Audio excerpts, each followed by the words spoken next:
ഞാൻ മരിച്ചിട്ടുള്ള ആരാധന. ഇനി ദൈവഹിതപ്രകാരമുള്ള ആരാധന, ദൈവാത്മാവിലുള്ള ആരാധന.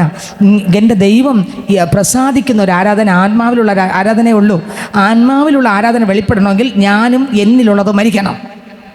അപ്പാ ഏൽപ്പിക്കുന്നു എന്നെ കർത്താവെ മരിക്കാൻ, ചാകാൻ ഏൽപ്പിക്കുന്നു കർത്താവെ ഞാൻ അതുകൊണ്ടാണ് യേശു കർത്താവ് യോഹന്നാൻ 12 എൻ്റെ ഓർമ്മ, അതിൽ പറയുന്നു, ഗോതമ്പ് മണി നിലത്ത് വീണ് ചത്തില്ലെങ്കിലോ അതങ്ങനെ തന്നെ ഇരിക്കും, ചത്തുവെങ്കിലോ എന്തുകൊണ്ടാണ് യേശു ക്രിസ്തുവിൻ്റെ മരണത്തെക്കുറിച്ച്? കർത്താവ് മരിച്ചുല്ലേ. ഇന്ന് കോടികൾ ഇന്ന് ആരല്ല യേശു ക്രിസ്തുവിൻ്റെ ക്രൂശിലേക്ക് നോക്കുന്നുവോ, ആരെല്ലാം സ്തോത്രം വിശ്വസിക്കുന്നവർക്ക് ആ ക്രൂശിൻ്റെ വചനം ദൈവത്തിൻ്റെ ശക്തിയാണ്. നശിച്ചു പോകുന്നവർക്ക് ക്രൂശിൻ്റെ വചനം പോഷത്വമായിട്ട് തോന്നിയാലും വിശ്വസിക്കപ്പെടുന്ന ദൈവമക്കൾ 1 കൊരിന്ത്യർ 1:18 വിശ്വസിക്കുന്നവർക്കോ ഇത് ദൈവത്തിൻ്റെ ശക്തിയാണ്. ആ ക്രൂശിൻ്റെ വചനം നശിച്ചു പോകുന്നവർക്ക് പോഷത്വവും, വിശ്വസിക്കുന്നവർക്കോ അത് ദൈവത്തിൻ്റെ ശക്തിയുമാണ്. അപ്പോൾ ഇന്ന് ലക്ഷങ്ങൾ ഈ ക്രൂശിലേക്ക് നോക്കി എൻ്റെ അരുമനാഥൻ എൻ്റെ പാപത്തിന് വേണ്ടി മരിച്ചു എന്നും എനിക്ക് വേണ്ടി മരിച്ചു എന്നും, ആമേൻ, ഇനി ഞാനല്ല തകരേണ്ടത്, ഞാൻ തകരേണ്ടടുത്ത് യേശു തകർന്നൊന്നും വിശ്വസിക്കുമ്പോൾ അവിടെ ഒരു വിടുതൽ നടക്കും, ഒരു ശക്തി നമ്മുടെ മേലിറങ്ങും. ഹല്ലേലൂയ. അത് നശിച്ചു പോകുന്നവർക്ക് പോഷത്വമെങ്കിലും വിശ്വസിക്കുന്നവർക്ക് അത് ദൈവത്തിൻ്റെ എന്തോന്നാണ്? ശക്തിയാണ്. ഹല്ലേലൂയ. വായിച്ചു പോയേ. ക്രൂശിന്റെ വചനം നശിച്ചു പോകുന്നവർക്ക് പോഷത്വവും രക്ഷിക്കപ്പെടുന്ന നമുക്കോ ദൈവശക്തിയുമാണ്. നശിച്ചു പോകുന്നവർക്ക് അത് പോഷത്വമായിട്ട് തോന്നാം, പക്ഷെ രക്ഷിക്കപ്പെടുന്ന നമുക്ക് അത് ദൈവത്തിൻ്റെ ശക്തിയാണ്. ഹല്ലേലൂയ. എന്നെ നടത്തും ആ പൊന്നു കരമോ ഒരു നാളിലും കുറുകിട്ടില്ല, എൻ ശബ്ദം കേൾക്കുന്ന ഒരു കാതെനിക്കുണ്ട്, ഒരു നാളും മന്ദമാകില്ല. എൻ ശബ്ദം കേൾക്കുന്ന ഒരു കാതെനിക്കുണ്ട്, ഒരു നാളും മന്ദമാകില്ല. ഹല്ലേലൂയ പാടിയിടും ആ ഭുജബലത്താ നടത്തിയതാൽ. ഹല്ലേലൂയ പാടിയിടും ആ ഇമ്പസ്വരത്താ നയിച്ചതിനാൽ. ഹല്ലേലൂയ പാടിയിടും ആ ഇമ്പസ്വരത്താ നയിച്ചതിനാൽ. എന്നും നിറയ്ക്കും പാനപാത്രമുണ്ടെന്നും ഇന്നുവരെയും അത് കുറഞ്ഞിട്ടില്ല. എന്നും നിറയ്ക്കും പാനപാത്രമുണ്ടെന്നും ഇന്നുവരെയും അത് കുറഞ്ഞിട്ടില്ല. എൻ ദാഹം തീർക്കുന്ന ജീവനദിയുണ്ടെന്നും ഒരു നാളും പറ്റിപ്പോകില്ല. എൻ ദാഹം തീർക്കുന്ന ജീവനദിയുണ്ടെന്നും ഒരു നാളും പറ്റിപ്പോകില്ല. ഹല്ലേലൂയ പാടിയിടും ആ ഭുജബലത്താ നടത്തിയതാ. ഹല്ലേലൂയ പാടിയിടും ആ ഇമ്പസ്വരത്താ നയിച്ചതിനാൽ. ഹല്ലേലൂയ പാടിയിടും ആ ഭുജബലത്താ നടത്തിയതാൽ. ഹല്ലേലൂയ പാടിയിടും ആ ഇമ്പസ്വരത്താ നയിച്ചതിനാൽ. എനിക്ക് ആശ്വസിപ്പാൻ ഒരു സങ്കേതമുണ്ട്, ഒരു നാളിലും വാതിൽ അടയുകില്ല.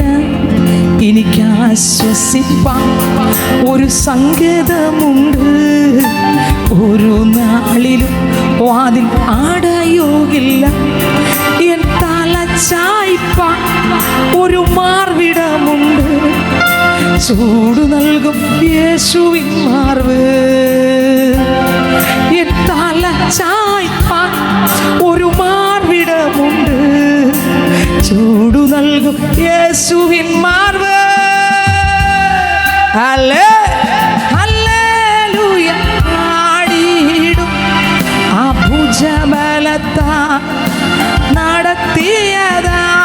ഹല്ലേലൂയ പാടിയിടും സ്വരത്താൽ നയിച്ചതിനാൽ ഹല്ലേലൂയ പാടിയിടും ഭുജബലത്താൽ നടത്തിയതാൽ ഹല്ലേലൂയ പാടിയിടും സ്വരത്താൽ നയിച്ചതിനാൽ എന്നെ നടത്തും പൊന്നുകരമോ ഒരു നാളിലും കുറുകിട്ടില്ല.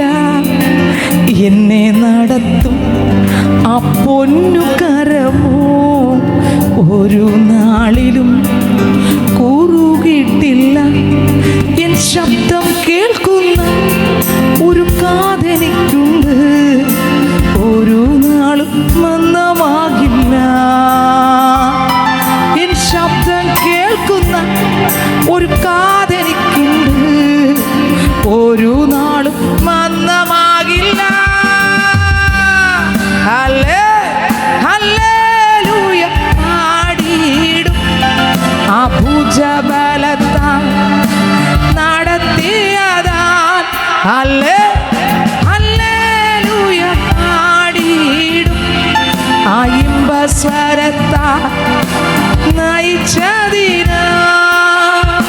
ഹല്ലേലൂയ.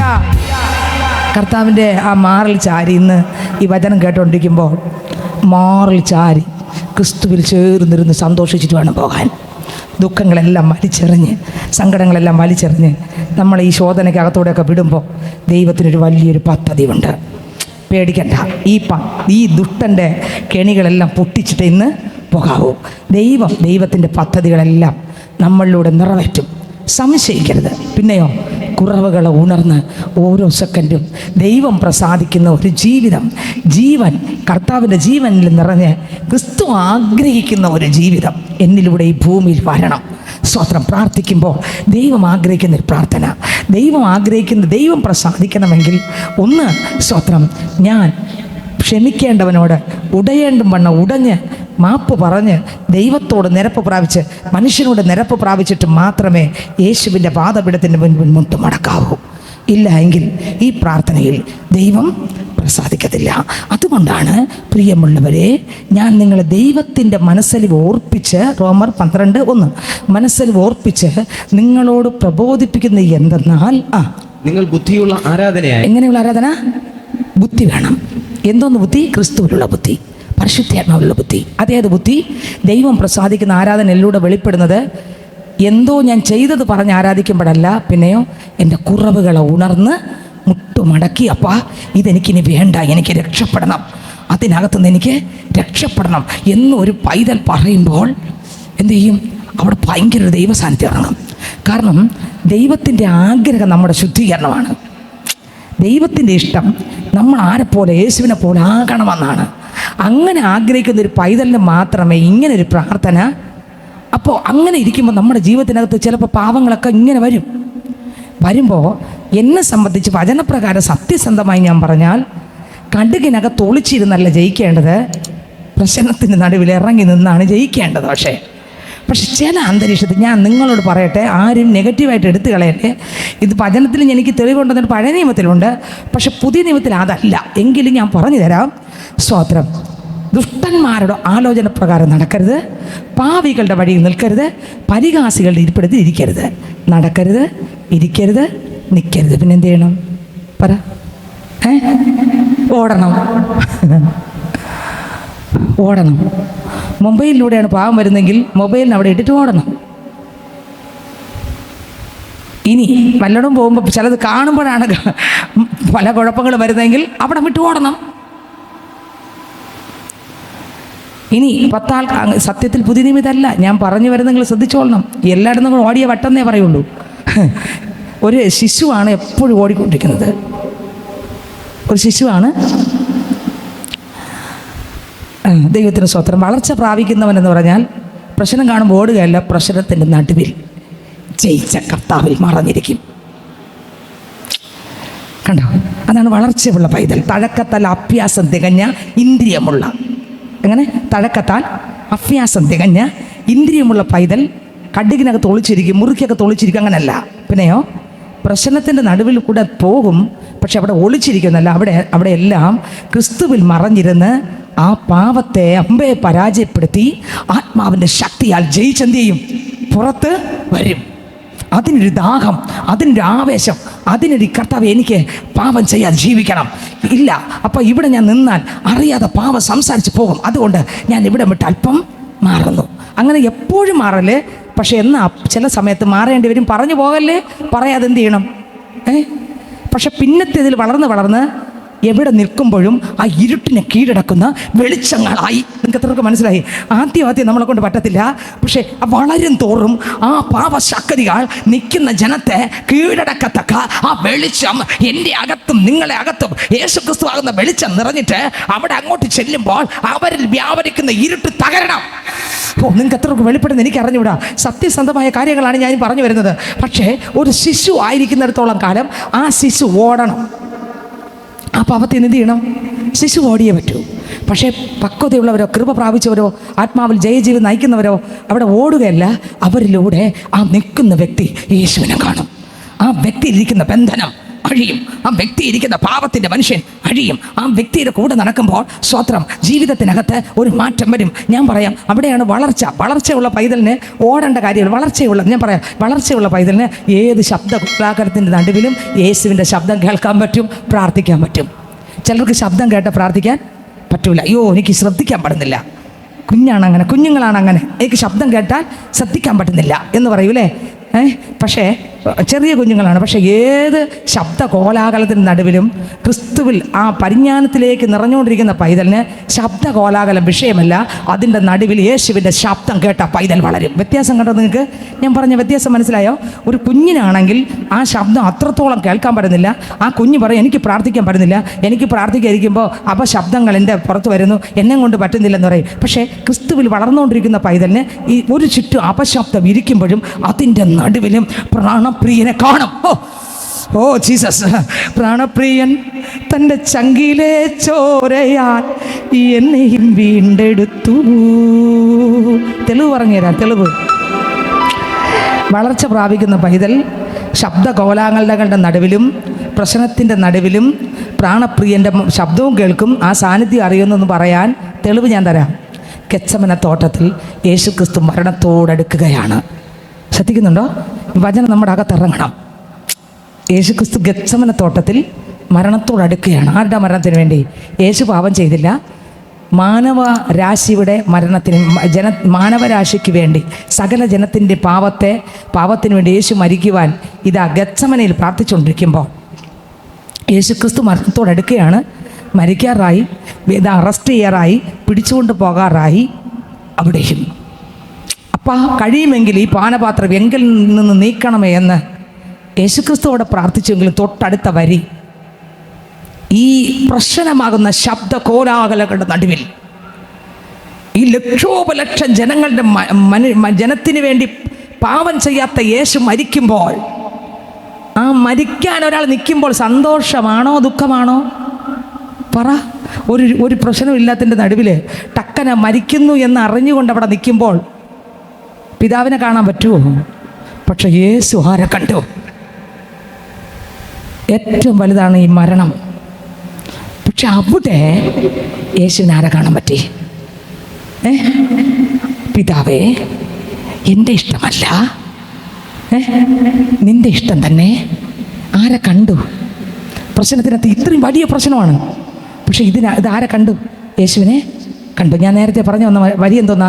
വളർച്ച പ്രാപിക്കുന്ന പൈതൽ ശബ്ദ കോലാഹലത്തിൻ്റെയും തിരമാലകളുടെയും പ്രശ്നങ്ങളുടെയും പ്രതിസന്ധികളുടെ നടുവിലും ഈ ദൈവത്തിൻ്റെ പൈതൽ കാണുന്നത് ഈ ശബ്ദ കോലാഹലമല്ല.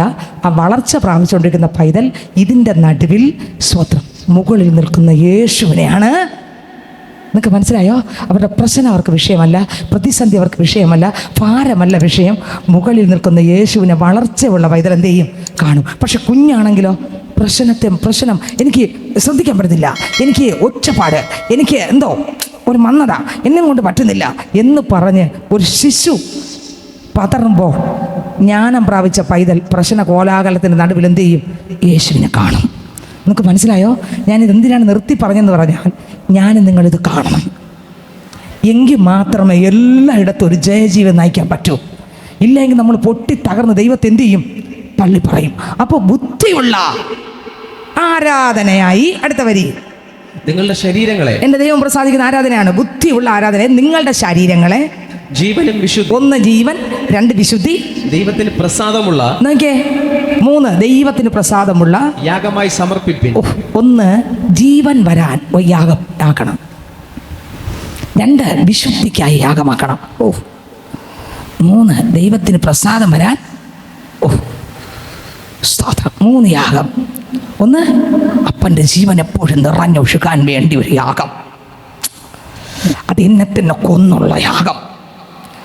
എന്നിലുള്ള കർത്താവിന് ഇഷ്ടമല്ലാത്ത എല്ലാം മരിക്കുന്നൊരു യാഗം. ദൈവത്തിനെ സങ്കടപ്പെടുത്തുന്ന എല്ലാത്തിനെയും തകർത്ത് ചാരമാക്കുന്ന ഒരു യാഗം. അത് അവിടെ ജീവനുള്ളതായിട്ട് മാറണം. ചത്തതെല്ലാം ജീവിപ്പിക്കുന്ന ദൈവത്തിൽ ആശ്രയിച്ചുകൊണ്ടൊരു യാഗം. അടുത്ത് 2 ദൈവത്തിൻ്റെ ശുദ്ധി, വിശുദ്ധി. വിശുദ്ധി എന്ന് പറഞ്ഞാൽ എന്താണ്? ശുദ്ധി എന്ന് പറഞ്ഞാൽ എന്തോന്നാ? ഈ ഗ്ലാസ് ഇവിടെ കുറച്ച് മുമ്പൊക്കെ ഒരാഴ്ച ഇരുന്നപ്പോൾ ഇത് ശുദ്ധിയില്ലായിരുന്നു. ഇത് പൊടിയെല്ലാം നിറഞ്ഞിരുന്നു. അപ്പോൾ കഴുകിയപ്പോൾ എന്തായി? ശുദ്ധിയായി. കഴുകലാണ് ശുദ്ധി. എന്നാൽ വിശുദ്ധി എന്ന് പറഞ്ഞാൽ കഴുകലല്ല. വിശുദ്ധി എന്ന് പറഞ്ഞാൽ ഈ കഴുകിയ പാത്രത്തിൽ നല്ലതൊന്ന് നിറയ്ക്കുന്നതെന്ന് പറഞ്ഞാൽ ഒരു ഊനവുമില്ലാത്ത നിറയ്ക്കുന്നതാണ് വിശുദ്ധി. അപ്പോൾ ശാലിനിയാകുന്ന കറയുള്ള പാത്രത്തെ എടുത്ത് കുഞ്ഞാടാകുന്ന യേശുവിൻ്റെ രക്തം കൊണ്ട് കഴുകുമ്പോൾ അത് ശുദ്ധിയുള്ള പാത്രമായി മാറി. എന്നാൽ വിശുദ്ധനാകണമെങ്കിൽ, ഞാൻ വിശുദ്ധിയുള്ള പൈതലാകണമെങ്കിൽ അത് പോരാ. പിന്നെ ഈ കഴുകിയ രക്തം കൊണ്ട് കഴുകിയ ഞാനെന്ന പാത്രത്തിനകത്ത് വിശുദ്ധൻ്റെ യേശുവിൻ്റെ സ്വഭാവം നിറയ്ക്കുന്നതാണ്. അവിടെയാണ് വിശുദ്ധി. അവിടെ ആ ജീവിതത്തിലൂടെ മാത്രമേ ഒരു വിശുദ്ധ പൈതലിൻ്റെ ആ യേശുവിൻ്റെ സ്വഭാവം അവിടെ കൂടെ വരൂ. അല്ല വേറെ ഒന്നിലും വരൂല. ദൈവത്തിന് സ്തോത്രം. അപ്പോൾ 1 ജീവനും, 2 വിശുദ്ധിയും, അടുത്ത് 3 ഈ ആരാധന ദൈവത്തിന് പ്രസാദം. ജീവനും വിശുദ്ധി ദൈവത്തിന് പ്രസാദമുള്ള അടുത്ത് യാഗമായി സമർപ്പിപ്പിൻ. എന്തായി സമർപ്പിക്കുന്നത്? എന്നെ ഞാൻ യാഗത്തിനങ്ങ് വിട്ടുകൊടുക്കണം. എന്നെക്കാൾ അധികമായി ഞാൻ സ്നേഹിക്കുന്ന എല്ലാത്തിനെയും യാഗമായി കൊടുക്കണം. ദൈവത്തിന് ഇഷ്ടമല്ലാതെ എൻ്റെ ജീവിതത്തിനകത്ത് വാഴുന്നതിന് എല്ലാത്തിനെയും യാഗമായി വിട്ടുകൊടുക്കുന്ന ആരാധനയാണ് ആര് പ്രസാദിക്കുന്ന ആരാധന. അല്ല വേറെ ഒന്നിലും ദൈവം. ഇനി നമ്മൾ മലാഖിയിലേക്ക് പോകുമ്പോൾ, മലാഖി നേരത്തെ വായിച്ച വചനത്തിലേക്ക് പോയേ. മലാഖി പറഞ്ഞ പുസ്തകം 1-7 വാക്യം മുതൽ വായിച്ചേ. നിങ്ങൾ എൻ്റെ യാഗപീഠത്തിന്മേൽ മലിന ഭോജനം അർപ്പിക്കുന്നു. ഞാൻ പറഞ്ഞു മലിന ഭോജനത്തിന് വേണ്ടി ഞാൻ എങ്ങോട്ട് പോയി? നിങ്ങൾ യാഗപീഠത്തിൻ്റെ മുൻപിൽ വരുമ്പോൾ ആരോടെങ്കിലും നിങ്ങൾക്ക് വിരോധമുണ്ടെന്ന് തോന്നിയാൽ അവിടെ യാഗവസ്തുവിനെ അവിടെ വെച്ചിട്ട് 1 നിരന്നിട്ട് വരണമെന്ന് പറഞ്ഞു. അപ്പോൾ മലിനമായത് കൊണ്ടുവരുന്നു പറഞ്ഞാൽ രാവിലെ മോശമായ വാക്കെല്ലാം പറഞ്ഞിട്ട് ഈ വായും കൊണ്ട് നമ്മുടെ പള്ളി വന്നിട്ട് ഗ്ലോറി ഗ്ലോറി പ്രൈസ് ലോർഡ്, സ്വോത്രം സ്വോത്രം. കർത്താവ് പറയും നിൻ്റെ വായിലൂടെ വന്ന വാക്കെല്ലാം മലിനം. ഇപ്പം പിടി കിട്ടിയോ? കണ്ടോ? കർത്താവ് പറയും ഇതിൽ നീ എത്ര തുള്ളിച്ചാടിയാലും ഉരുണ്ടാലും ഞാൻ പ്രസാദിക്കണമെങ്കിൽ. എന്നിട്ട് ഇന്ന് നമ്മൾ പ്രാർത്ഥിച്ച് തിരിച്ച് വീട്ടിൽ പോകുമ്പോഴും ഇവിടെ ഒന്ന് പ്രാർത്ഥിച്ച് ഭയങ്കര ആരാധിച്ചു, പക്ഷെ വീട്ടിൽ പോകുമ്പോൾ വീണ്ടും അതിൽ മലിനമാണ് കോരുന്നത്. പിന്നെ ഈ വരുന്ന ഒരാഴ്ച മലിനം കോരും, വേസ്റ്റ് കോരും. കുറച്ച് അടുത്ത ഞായറാഴ്ച അല്ലെങ്കിൽ വെള്ളിയാഴ്ച ഒന്ന് അടുത്ത് ഗ്ലോറി ഗ്ലോറിയൊക്കെ പറഞ്ഞിട്ട് വീണ്ടും അടുത്ത് 1 മണിക്കൂറിന് മുമ്പേ അടുത്ത് മലിനം കോരും, മലിനജലം കോരും. അല്ലെങ്കിൽ മലിനമായിട്ടുള്ള ഏറ്റവും നീചമായിട്ടുള്ള ഏറ്റവും വേസ്റ്റ് കോരുന്ന ഒരു കപ്പായിട്ട് നമ്മുടെ വാ ഉപയോഗിക്കും. അപ്പച്ചൻ പറയുന്നത് ഈ വായും കൊണ്ട് നീ അവിടെ എന്തൊക്കെ പറഞ്ഞാലും എനിക്ക് നിന്നിൽ പ്രസാദിക്കാൻ പറ്റത്തില്ല. കണ്ടോ? വായിച്ചേ. എന്നാൽ നിങ്ങൾ ഏതിനാൽ ഞങ്ങൾ നിന്നെ മലിനമാക്കുന്നു എന്ന് ചോദിക്കുന്നു. അടുത്ത് യഹോവയുടെ മേശ പുണ്യം എന്ന് നിങ്ങൾ പറയുന്നതിനാൽ തന്നെ അടുത്ത് നിങ്ങൾ കണ്ണു പൊട്ടിയതിനെ യാഗം കഴിപ്പാൻ കൊണ്ടുവന്നാൽ എന്ന് പറഞ്ഞാൽ കണ്ണു പൊട്ടിയതിനെ യാഗം കഴിക്കും. ഒരുപാട് സാരാംശമുണ്ട്, നമ്മൾ ചിന്തിച്ചാൽ മതി. എന്ന് പറഞ്ഞാൽ ദൈവത്തിന് കൊടുക്കുന്ന വില എത്ര മാത്രമുണ്ട്. കണ്ണു പൊട്ടിയതിനെ ഞാൻ മുഴുവൻ വിലയും ദൈവത്തിന് കൊടുത്താണോ ജീവിക്കുന്നത്? ഇല്ലെങ്കിൽ ഞാൻ ചെയ്യുന്നത് കണ്ണു പൊട്ടിയത്, കണ്ണു പൊട്ടിയതിനെ അത് കഴിയും മതി. എൻ്റെ നാഥൻ കൊടുക്കുന്ന സമയം ഞാൻ കൊടുത്തിട്ടേ ഇന്ന് എത്രവർക്ക് ആഗ്രഹമുണ്ടപ്പാ, എൻ്റെ നാഥന് ഞാൻ അർപ്പിക്കുന്ന സമയം, കൊടുക്കുന്ന സമയം, അതാണ് വിലപ്പെട്ട സമയം. ആ വിലപ്പെട്ടത്, വിലയുള്ളതിനെ വിലയായി കാണാൻ പരിശുദ്ധ ആത്മാവേ എന്നിലേക്ക് നിറയെ വിലയുള്ള ദൈവത്തിന് വില കൊടുത്ത് ആരാധിക്കാൻ. എങ്ങനെയാണ് വില കൊടുത്ത് ആരാധിക്കുന്നത്? എന്നെ തന്നെ മരിപ്പിച്ചുള്ള ആരാധന, എന്നെ തന്നെ തകർത്തുള്ള ആരാധന, എൻ്റെ അശുദ്ധിയെ പൊളിച്ചുള്ള ആരാധന, ആ പാപം ചെയ്യാതിരിക്കാൻ ഓടിയുള്ള ആരാധന. ആ പാപം എനിക്ക് വന്നു പോകും, ഓടിയാലേ പറ്റൂ എന്ന് പറഞ്ഞാൽ ചിലപ്പോൾ ഓടിയുള്ള ആരാധന. ഞാൻ ഓടും, ഞാൻ അവിടെ നിൽക്കത്തില്ല. പഴയ നിയമമാണ് ഈ പറയുന്നത്. നിൽക്കത്തില്ല എന്നാലും കുഴപ്പമില്ല, ഇല്ല ഞാൻ സംസാരിക്കത്തില്ല, ഇല്ല ഇല്ല ഞാനിനി അങ്ങനെ കാണത്തില്ല, ഇല്ല ഞാനിനി ആ വഴി പോകത്തില്ല, ഇല്ല ഞാനിനി അതിലെ കൂടെ ഇല്ല എന്ന് പറഞ്ഞ് വില കൊടുക്കുന്ന ഒരു ആരാധന. ഇന്ന് പകൽക്കാലം എത്ര പേർക്ക് താല്പര്യമുണ്ട് ഒരു വില കൊടുത്ത ഒരു ആരാധന, ദൈവം പ്രസാദിക്കുന്ന ഒരു ആരാധന, പാവത്തെ ജയിക്കാൻ ഒരു ഓട്ടത്തിന്റെ ആരാധന, കുറവുകളെ ഉണർന്നുകൊള്ളുന്ന ഒരു ആരാധന, എന്നെ തന്നെ മരിപ്പിച്ചുകൊണ്ടുള്ള ആരാധന, അല്ലെങ്കിൽ ദൈവം പ്രസാദിക്കുന്ന ഒരു ആരാധന, വാസന വെളിപ്പെടുന്ന ഒരു ആരാധന, ഒരു പ്രകാശം തട്ടുന്ന ഒരു ആരാധന. ഓ ദൈവത്തിന് സ്തോത്രം. കർത്താവിനൊക്കെ ഇഷ്ടപ്പെടുന്ന ഒരു ആരാധന. ഓ സ്തോത്രം സ്തോത്രം സ്തോത്രം. ഉണർവോടുള്ള ഒരു ആരാധന, കുറവുകളെ ഉണർന്നൊരു ആരാധന. അടുത്ത വരി വായിച്ചേ. നിങ്ങൾ കണ്ണു പൊട്ടിയതിനെ യാഗം കഴിപ്പാൻ കൊണ്ടുവന്നാൽ അത് ദോഷമല്ല.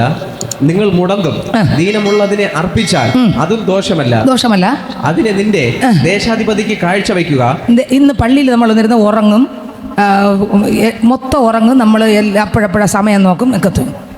നമ്മൾ ഒരു സ്ഥാപനത്തിനകത്ത് ചെന്ന് നിന്ന് ഇത് നോക്കൂ ഇല്ല. എന്താ നോക്കാത്ത? വില എന്തോന്നില്ല ഈ ലോകത്തിലുള്ളതിനാ. നമ്മൾ പള്ളി ഇരിക്കുമ്പോൾ നമ്മൾ എപ്പോഴും സമയം നോക്കും, പക്ഷേ ടി വിയുടെ മുമ്പിൽ ഇരിക്കുന്ന സമയം നോക്കൂ, മൊബൈലിൻ്റെ മുമ്പിൽ ഇരിക്കുമ്പോൾ സമയം നോക്കൂ, കല്യാണ വീട്ടിലിരിക്കുമ്പോൾ സമയം നോക്കൂ, അവിടെ പിന്നെ എൻഗേജ്മെൻറ്റിന് സമയം നോക്കൂ. പക്ഷെ പള്ളി ഇരിക്കുമ്പോഴോ നമ്മൾ സമയം നോക്കും. അപ്പച്ചൻ പറയും താഴോട്ട് വായിച്ചേ. അതിനെ നിന്റെ ദേശാധിപതിക്ക് കാഴ്ച വയ്ക്കുമോ എന്ന് പറഞ്ഞാൽ പൊട്ടിയതും ഉടന്തുള്ളതും ചളുക്കുള്ളതും ഉള്ളതായ കണ്ണുപൊട്ടതായ സകലത്തെയും നിങ്ങൾ ദേശാധിപതിക്ക് കൊടുക്കുമോ? ഏറ്റവും നല്ലതല്ലേ കൊടുക്കൂ. അങ്ങനെയെങ്കിൽ നമ്മൾ പള്ളി വരുമ്പോൾ ആരാധനയും ദൈവനാമത്തിന് അർപ്പിക്കുന്ന അർപ്പണങ്ങളും എന്തൊക്കെ ഉണ്ടോ, സ്തുതിയാകട്ടെ, സ്തോത്രമാകട്ടെ, ആരാധനയാകട്ടെ, ജീവിതമാകട്ടെ, വിശുദ്ധ ജീവിതമാകട്ടെ, നമ്മുടെ പ്രാർത്ഥന ജീവിതമാകട്ടെ, എന്തുമാകട്ടെ, പൊട്ടിയതും ചളുങ്ങിയതും ആർക്കും വേണ്ടാത്തതുമാണോ ദൈവത്തിൻ്റെ മുമ്പിൽ കൊടുക്കുന്നത്? അതോ എനിക്ക് ഏറ്റവും വിലപിടിപ്പുള്ളതിന് ഞാൻ ദൈവത്തിൻ്റെ മുമ്പിൽ കൊടുക്കുന്ന ഒരു ആരാധനയാണോ എന്ന് ഞാൻ നിങ്ങൾ നോക്കണം. അങ്ങനെയുള്ള ഒരു ആരാധനയിൽ ദൈവം പ്രസാദിക്കും. അങ്ങനെയുള്ള ഒരു ആരാധന ആരാധിക്കുന്ന ഒരാളുണ്ടെങ്കിൽ ഞാൻ പറയും, യേശു വരുമ്പോൾ അവർ ധാരാളമായി ആ രാജ്യത്തിലേക്ക് പ്രവേശിക്കും. യൂദയുടെ പുസ്തകം വായിക്കുമ്പോൾ അതിൻ്റെ 14-15 വാക്യം വായിക്കുമ്പോൾ ഒരുവനെ കുറിച്ച് അവിടെ എഴുതിയിരിക്കുന്നു. യൂദയുടെ പുസ്തകം 14-15 വാക്യം വായിക്കുമ്പോൾ വേദപുസ്തകം പറയുന്നു, 7-ാമനായ ഹാനോക്കും അവരെക്കുറിച്ച് ഇതാ കർത്താവ് എല്ലാവരും വായിച്ചേ. ആദാം മുതൽ 7-ാമനായ ഹാനോക്ക് ഇവനെ കുറിച്ച് ഇതാ കർത്താവ് എല്ലാവരെയും വിധിപ്പാനും അവർ അഭക്തിയോടെ ചെയ്ത ഭക്തിവിരുദ്ധമായ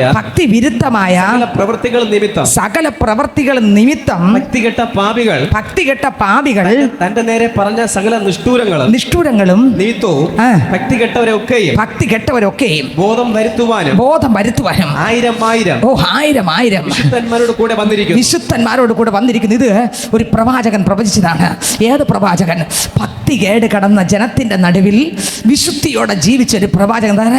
ഉൽപ്പത്തി 5:24 ഹാനോക്ക് ദൈവത്തോട് കൂടെ നടന്നു. ഉൽപ്പത്തി പുസ്തകം 5-ാം അധ്യായം 24-ാം വാക്യം വായിക്കുമ്പോൾ വേദപുസ്തകത്തിനകത്ത് എഴുതിയിട്ടുണ്ട്, ഹാനോക്ക് ആ കർത്താവിനോട് പറ്റി നടന്നു. ഹല്ലേലൂയ.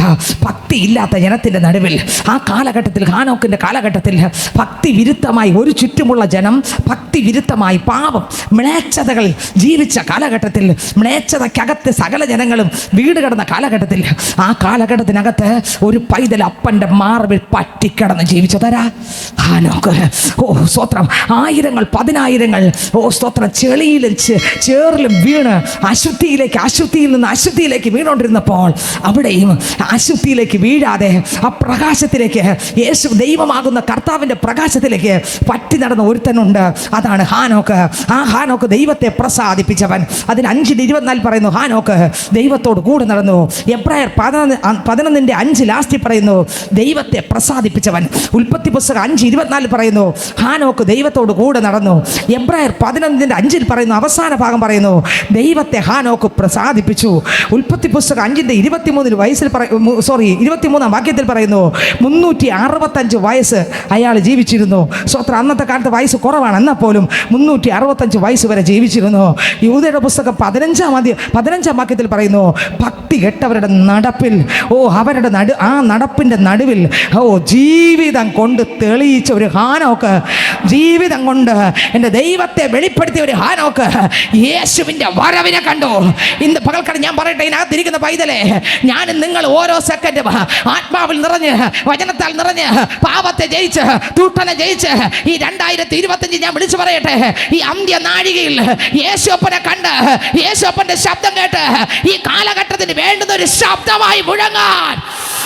നിങ്ങൾക്ക് എത്രയൊക്കെ മനസ്സിലായി? പാപത്തിൽ കിടക്കുന്ന അനേകരെ കർത്താവിലേക്ക് അടുപ്പിക്കുന്ന ഒരു ശബ്ദമായി മാറാൻ. ഹാനോക്ക് ആ അശുദ്ധി നിറഞ്ഞ ആ സമയത്ത് ഹാനോക്ക് ദൈവത്തോട് പറ്റി നടന്നു എഴുതിയിരിക്കുന്നു. ഹാനോക്ക് ദൈവത്തിന്റെ മാറിൽ ചാരിക്കടന്നു. ഹാനോക്ക് ദൈവത്തോട് കൂടെ നടന്നു. ഹാനോക്ക് ദൈവത്തിന്റെ പ്രവാചകനമായി മാറി. ആമേൻ. ആ ജീവൻ പ്രാപിച്ചു. ഹാനോക്കിനെതിരെ അനേകരെ കൊന്നുകളയുമെന്ന് വാദിച്ചു വെല്ലുവിളിച്ചു.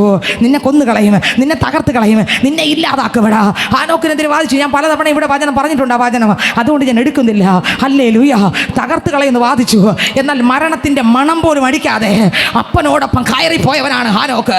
ഇന്ന് പകൽക്കാലം മനുഷ്യൻ പറയുന്നത് നോക്കണ്ട, ലോകം പറയുന്നത് നോക്കണ്ട, ദേശം എന്ത് പറയുന്നതല്ല, ദൈവം നിന്നെക്കുറിച്ച് എന്ത് പറയുന്നത് മാത്രം നോക്കിയാൽ മതി. ഇന്ന് ഇതിനകത്തിരിക്കുന്ന പൈതലേ, ദൈവം അറിയാതെ ഒരു മുടിയും നിന്റെ തലയിൽ നിന്ന് കൊഴിയാൻ പോകുന്നില്ല. ഇന്ന് പകൽക്കാലം എത്ര പേര് വിശ്വസിക്കും? ഹല്ലേലൂയ.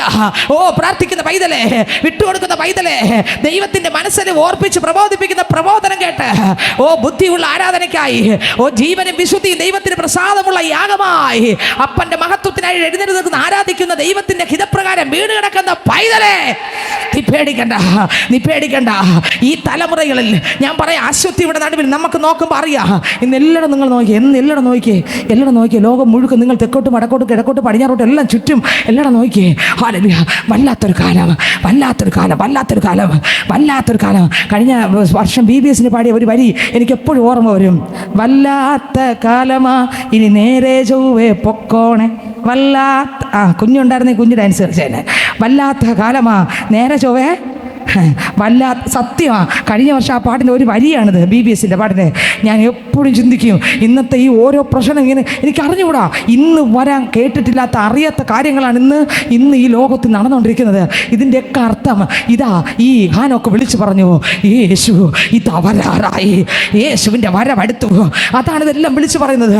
അപ്പോൾ ഈ അന്ത്യനാഴികയിൽ ഞാനും നിങ്ങളും ദൈവത്തിന് പ്രസാദമുള്ളൊരു യാഗവസ്തുവായി ഓരോ സെക്കൻഡും ഒരു മെഴുകുതിരിയെ നോക്കുമ്പോൾ ആ പറന്നുപോയി. എന്ത് പ്രവചിച്ചിട്ട്? 1000 ദൂതന്മാരും വിശുദ്ധന്മാരുമായി കർത്താവ് വരുന്നത് കണ്ടു. ആര് കണ്ടു? പാപം നിറഞ്ഞ, അശുദ്ധി നിറഞ്ഞ, പാപമ്ലേച്ഛതകൾ നിറഞ്ഞ ഈ ഭൂമിയിൽ ആരെങ്കിലും അശുദ്ധിയിൽ നിന്ന് ജയിച്ച് എൻ്റെ യേശുവിനായി ജീവിക്കാം വല്ലാതെ ദാഹിച്ച ഞാൻ പറയാം, നീ ചിലത് കാണും. യേശുവിൻ്റെ വരവ് നീ കാണും. ദൂതന്മാരെ നീ കാണും. ഹാനോക്ക് 1000 ദൂതന്മാരുമായി യേശു വരുന്നത് കണ്ടു.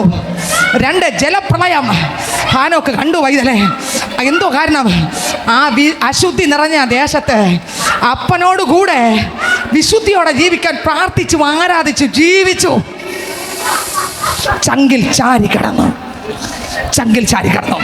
എത്ര ആഗ്രഹമുണ്ട്? പോകുന്നിടത്തെല്ലാം അപ്പൻ്റെ കൂടെ, ഇരിക്കുമ്പോൾ അപ്പൻ്റെ കൂടെ, വേറെ ഒന്നുമില്ല. സ്വത്രം. ഒരുപാട് എതിരാളികൾ ഹാനോക്കിനെതിരെ എഴുന്നേറ്റ് പറഞ്ഞു, നിന്നെ കൊല്ലൂടാന്ന്. പക്ഷേ അവരുടെ വാക്കൊന്നും ഹാനോക്ക് നടന്നില്ല. ഒരു മരണത്തിൻ്റെ മണം പോലും അടിക്കാതെ ആ മനുഷ്യൻ അപ്പൻ്റെ അടുക്കലേക്ക് എടുക്കപ്പെട്ടു. ഇന്ന് ഇതിനകത്തിരിക്കുന്ന പൈതലേ, എന്നെ നിങ്ങളെ ദൈവം കണ്ടിരിക്കുന്നത് എന്തിനാ? പേടിക്കരുത്. ധൈര്യത്തോടെ വിശുദ്ധിയിൽ നിന്ന് വിശുദ്ധിയിലേക്ക് പാപത്തെ ജയിച്ച് വെളിപ്പാട് പുസ്തകത്തിൽ പറയുന്നു, നീതിമാൻ ഇനിയും തന്നെ നീതീകരിക്കട്ടെ. വിശുദ്ധൻ ഇനിയും വിശുദ്ധീകരിക്കട്ടെ. ഓഹോ, ആമേൻ, ആമേൻ, ആമേൻ. ഇനിയും കുറേ കൂടെ അടുത്ത് ചെല്ലാൻ, ഇനിയും കുറേ കൂടെ ഒരു തെറ്റുമില്ലാത്ത യേശുവിൻ്റെ അടുത്ത് ചെല്ലാൻ, ഇനിയും കുറേ കൂടെ ഒരു പാപമില്ലാത്ത യേശുവിൻ്റെ അടുക്കൽ ഓടിച്ചെല്ലാൻ. അതുകൊണ്ട് വചനത്തിന് ശക്തിയുണ്ട്, വചനത്തിന് ജീവനുണ്ട്. ഈ വചനം ഇന്ന് എന്നെ നിങ്ങളെ രൂപാന്തരപ്പെടുത്തുന്നതാണ്. അശുദ്ധി നിറഞ്ഞെടുത്തുന്നത് നമുക്ക് ഒളിച്ച് കടുകിനകത്തിരിക്കാൻ പറ്റത്തില്ല. അവിടെയും അപ്പനിലാണ് ജീവിക്കുന്നതെങ്കിൽ, ഹാനോക്ക് അപ്പനിലാണ് ജീവിച്ചതെങ്കിൽ അശുദ്ധി അവനിൽ വേണമെന്നല്ല, അശുദ്ധി ഇവിടെ നടുവിലും അവൻ എൻ്റെ അപ്പൻ്റെ ശബ്ദം കേട്ടു. ഹല്ലേലൂയ. കഴിഞ്ഞ വെള്ളിയാഴ്ച നമ്മൾ ചിന്തിച്ചൊരു ഭാഗമാണ്, ഈ ഭൂമിയിൽ നമ്മളൊരു യാത്രയിലാണ്, ഒരു യാത്രക്കാരാണ്. ഇസ്രായേൽ ജനം മരുഭൂമിയിലൂടെ ദൈവം യാത്ര ചെയ്യിപ്പിച്ചു അല്ലേ, ചെങ്കടൽ വഴി അവരെ യാത്ര ചെയ്യിപ്പിച്ചു. എവിടത്തേക്ക്? കനാൻ ദേശത്തേക്ക്. ആമേൻ. അത് പഴയ നിയമത്തിൽ കനാൻ ദേശത്തേക്കാണെങ്കിൽ, പുതിയ നിയമത്തിൽ ഞാൻ പറയാം, പുതിയ നിയമ ദൈവമക്കളാകുന്ന എന്നെയും നിങ്ങളെയും കർത്താവ് ഒരു യാത്രയിലാക്കിയിരിക്കുകയാണ്. ആ യാത്രയുടെ അവസാനം സ്വർഗത്തിലേക്കാണ്, യേശുവിൻ്റെ അടുത്തേക്കാണ്. യേശുവിൻ്റെ അടുത്ത് ഇരിക്കാനാണ്. യേശുവിന് ഈ ഭൂമിയിൽ നടപ്പ് യേശുവിനാണ്. നമ്മളൊരു യാത്രക്കാരാണ്, യാത്രയിലാണ്. പക്ഷേ ഈ യാത്രയിൽ മുന്നോട്ട് പോകുമ്പോൾ വ്യത്യസ്തമായ പ്രതികൂലങ്ങൾ നേരിടേണ്ടി വരും. യാത്രയിൽ യുദ്ധക്കളത്തിലാണ് ദൈവ പൈതൽ. യാത്രയിൽ ഒരു യുദ്ധമുണ്ട്. യുദ്ധം നമുക്ക് ആരോടാണ്? നമ്മെ തകർക്കാൻ നോക്കുന്ന പാപശക്തികളോടാണ്, നമ്മെ തകർക്കാൻ നോക്കുന്ന ഇരുട്ടുകളോടാണ്, നമ്മുടെ സ്വസ്ഥതയെ കെടുത്തുന്ന ഇരുട്ടുകളോടാണ്. ആമേൻ, ഹല്ലേലൂയ. ഇസ്രായേൽ മക്കൾ ചെങ്കടലിലേക്ക് പോകുമ്പോൾ ഒരുപാട് പ്രതികൂലങ്ങൾ അവർക്ക് ജയിക്കേണ്ടി വന്നു, ഒരുപാട് പ്രശ്നങ്ങൾ അവർക്ക് തരണം ചെയ്യേണ്ടി വന്നു. അതുപോലെ പുതിയ നിയമസഭയാകുന്ന എനിക്കും നിങ്ങൾക്കും ആമേൻ സ്തോത്രം, അപ്പൻ പറഞ്ഞ വഴിയിലൂടെ നടക്കുമ്പോൾ ഒരുപാട് എളുപ്പത്തിൽ നടക്കാൻ പറ്റുന്ന വഴിയല്ല ഇത് ഇടുക്ക് വഴിയാണ്. ഞാൻ മരിച്ച് യേശു ജീവിക്കുന്ന വഴിയാണ്, സ്വയം മരിച്ച് ക്രിസ്തു യേശു നിറയുന്ന വഴിയാണ്. ഈ ഇടുക്ക് വഴി കൂടെ നടക്കാൻ എന്നെ കൊണ്ട് നിങ്ങളെ കൊണ്ട് പറ്റത്തില്ല. അതിനാണ് മഞ്ഞിൽ പൊതിഞ്ഞ മന്ന ഭക്ഷിക്കണമെന്ന് പറയുന്നത്. മഞ്ഞിൽ പൊതിഞ്ഞ മന്നയ്ക്ക് മാത്രമേ ഈ ഇടുക്ക് വഴിയിലൂടെ എന്നെ നിങ്ങളെ കടത്തിവിടാൻ പറ്റൂ. ഹല്ലേലൂയ. ഇസ്രായേൽ മക്കളെ വഴി നടത്തുമ്പോൾ അവരിതാ ഒരു പ്രശ്നത്തിൽ ചെന്ന് ചാടി. അവരുടെ പിന്നിൽ ഒരു അന്ധകാര ശക്തി വന്നു. കഴിഞ്ഞ ആഴ്ച ഞാൻ പറഞ്ഞു, ഏത് ശക്തിയാണ്? അമാലേക്കിൻ്റെ ശക്തി. ഏത് ശക്തിയാണ് കഴിഞ്ഞ ആഴ്ച പറഞ്ഞേ? അമാലേക്കിൻ്റെ ശക്തി. അമാലേക്കൻ ആരാണ്? ഉൽപ്പത്തി 36:12 അറിയാത്തി പുസ്തകം 36:12 പറയുന്നു, ഏശാവിന്റെ കൊച്ചുമകനാണ്. വായിച്ചേ. ഏശാവിന്റെ മകനായ എലീഫാസിന്റെ വെപ്പാട്ടിയായിരുന്നു അവൾ. എലീഫാസിനെ അമാലേക്കിനെ പ്രസവിച്ചു. അമാലേക്കാരാണ്, ഏശാവിന്റെ കൊച്ചുമോനാണ്. ആര്? അമാലേക്ക്. ദൈവത്തിന് സ്തോത്രം. അമാലേക്ക് ജഡത്തിൽ ജനിച്ചവനാണ്. അപ്പൊ നമുക്ക് പോരാട്ടം ആരോടാണ്? ജഡത്തോടാണ് പോരാട്ടം. അപ്പൊ അമാലേക്കിന്റെ പോരാട്ടം എന്ന് പറയുന്നത് ജഡത്തിന്റെ എന്ത് പോരാട്ടം? എൻ്റെ ജഡത്തിൽ എൻ്റെ അപ്പൻ്റെ ഇഷ്ടപ്രകാരം ജീവിക്കാൻ വിടാതെ എൻ്റെ ജഡത്തിൽ വാദിക്കുന്ന ഇരുട്ടിൻ്റെ ശക്തികളോടാണ്, പാപശക്തികളോടാണ് എനിക്ക് പോരാട്ടം. എന്നുവരെ പോരാട്ടമുണ്ട്? പുറപ്പാട് 17-16 വാക്യം വായിക്കുമ്പോൾ ഈ പോരാട്ടം എന്നുവരെ ഉണ്ട്? ഈ പോരാട്ടം എന്നുവരെ ഉണ്ട്? വായിച്ചേ. പുറപ്പാട് പുസ്തകം 17-16 വാക്യം. യഹോവയുടെ സിംഹാസനത്താണ് യഹോവയ്ക്ക് അമാലേക്കിനോട് തലമുറയായി യുദ്ധമുണ്ടെന്ന് അവൻ പറഞ്ഞു. ആർക്കാണ് യുദ്ധം? തലമുറയായിട്ട് യഹോവയ്ക്കാണ് യുദ്ധം. യഹോവയുടെ യുദ്ധം എന്ന് പറഞ്ഞാൽ എന്തോന്ന് യുദ്ധം? ഞാൻ പറഞ്ഞു കഴിഞ്ഞ ആഴ്ച. യഹോവയുടെ യുദ്ധം എന്ന് പറഞ്ഞാൽ എന്താ അതിൻ്റെ അർത്ഥം? യഹോവയുടെ യുദ്ധം ചെയ്യുന്നതാരാ?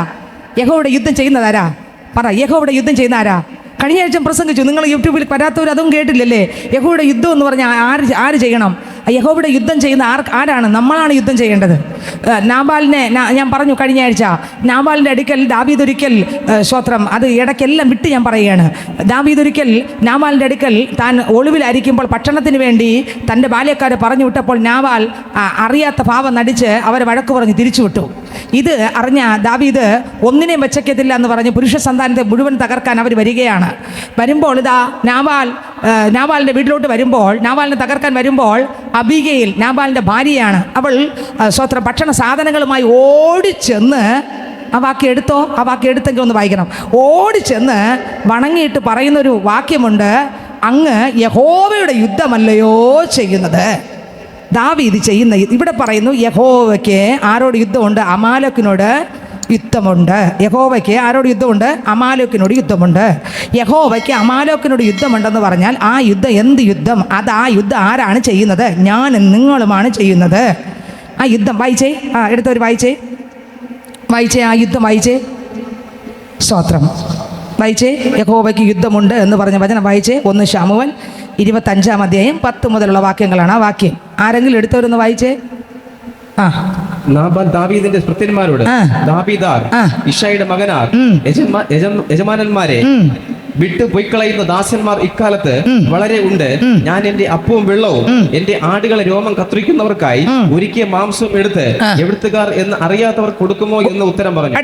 ദാവീദിന്റെ ബാല്യക്കാർ മടങ്ങി വന്ന് ഇവരമൊക്കെ അവനോട് അറിയിച്ചു. ദാവീദ് തന്റെ ആളുകളോട് എല്ലാവരും വാൾ അരക്കി കെട്ടിക്കൊള്ളുവിൻ എന്ന് പറഞ്ഞു. അവർ എല്ലാവരും വാൾ അരക്കി കെട്ടി. ദാവീദും വാൾ അരക്കി കെട്ടി. എല്ലാവരും ശ്രദ്ധിക്കണം, ഞാൻ ഇതൊന്ന് വിശദീകരിക്കും. കഴിഞ്ഞ ആഴ്ച ഇതെല്ലാം പറഞ്ഞു. അടുത്ത വരി. ഏകദേശം 400 പേർ ദാവീദിന്റെ പിന്നാലെ പുറപ്പെട്ടു പോയി.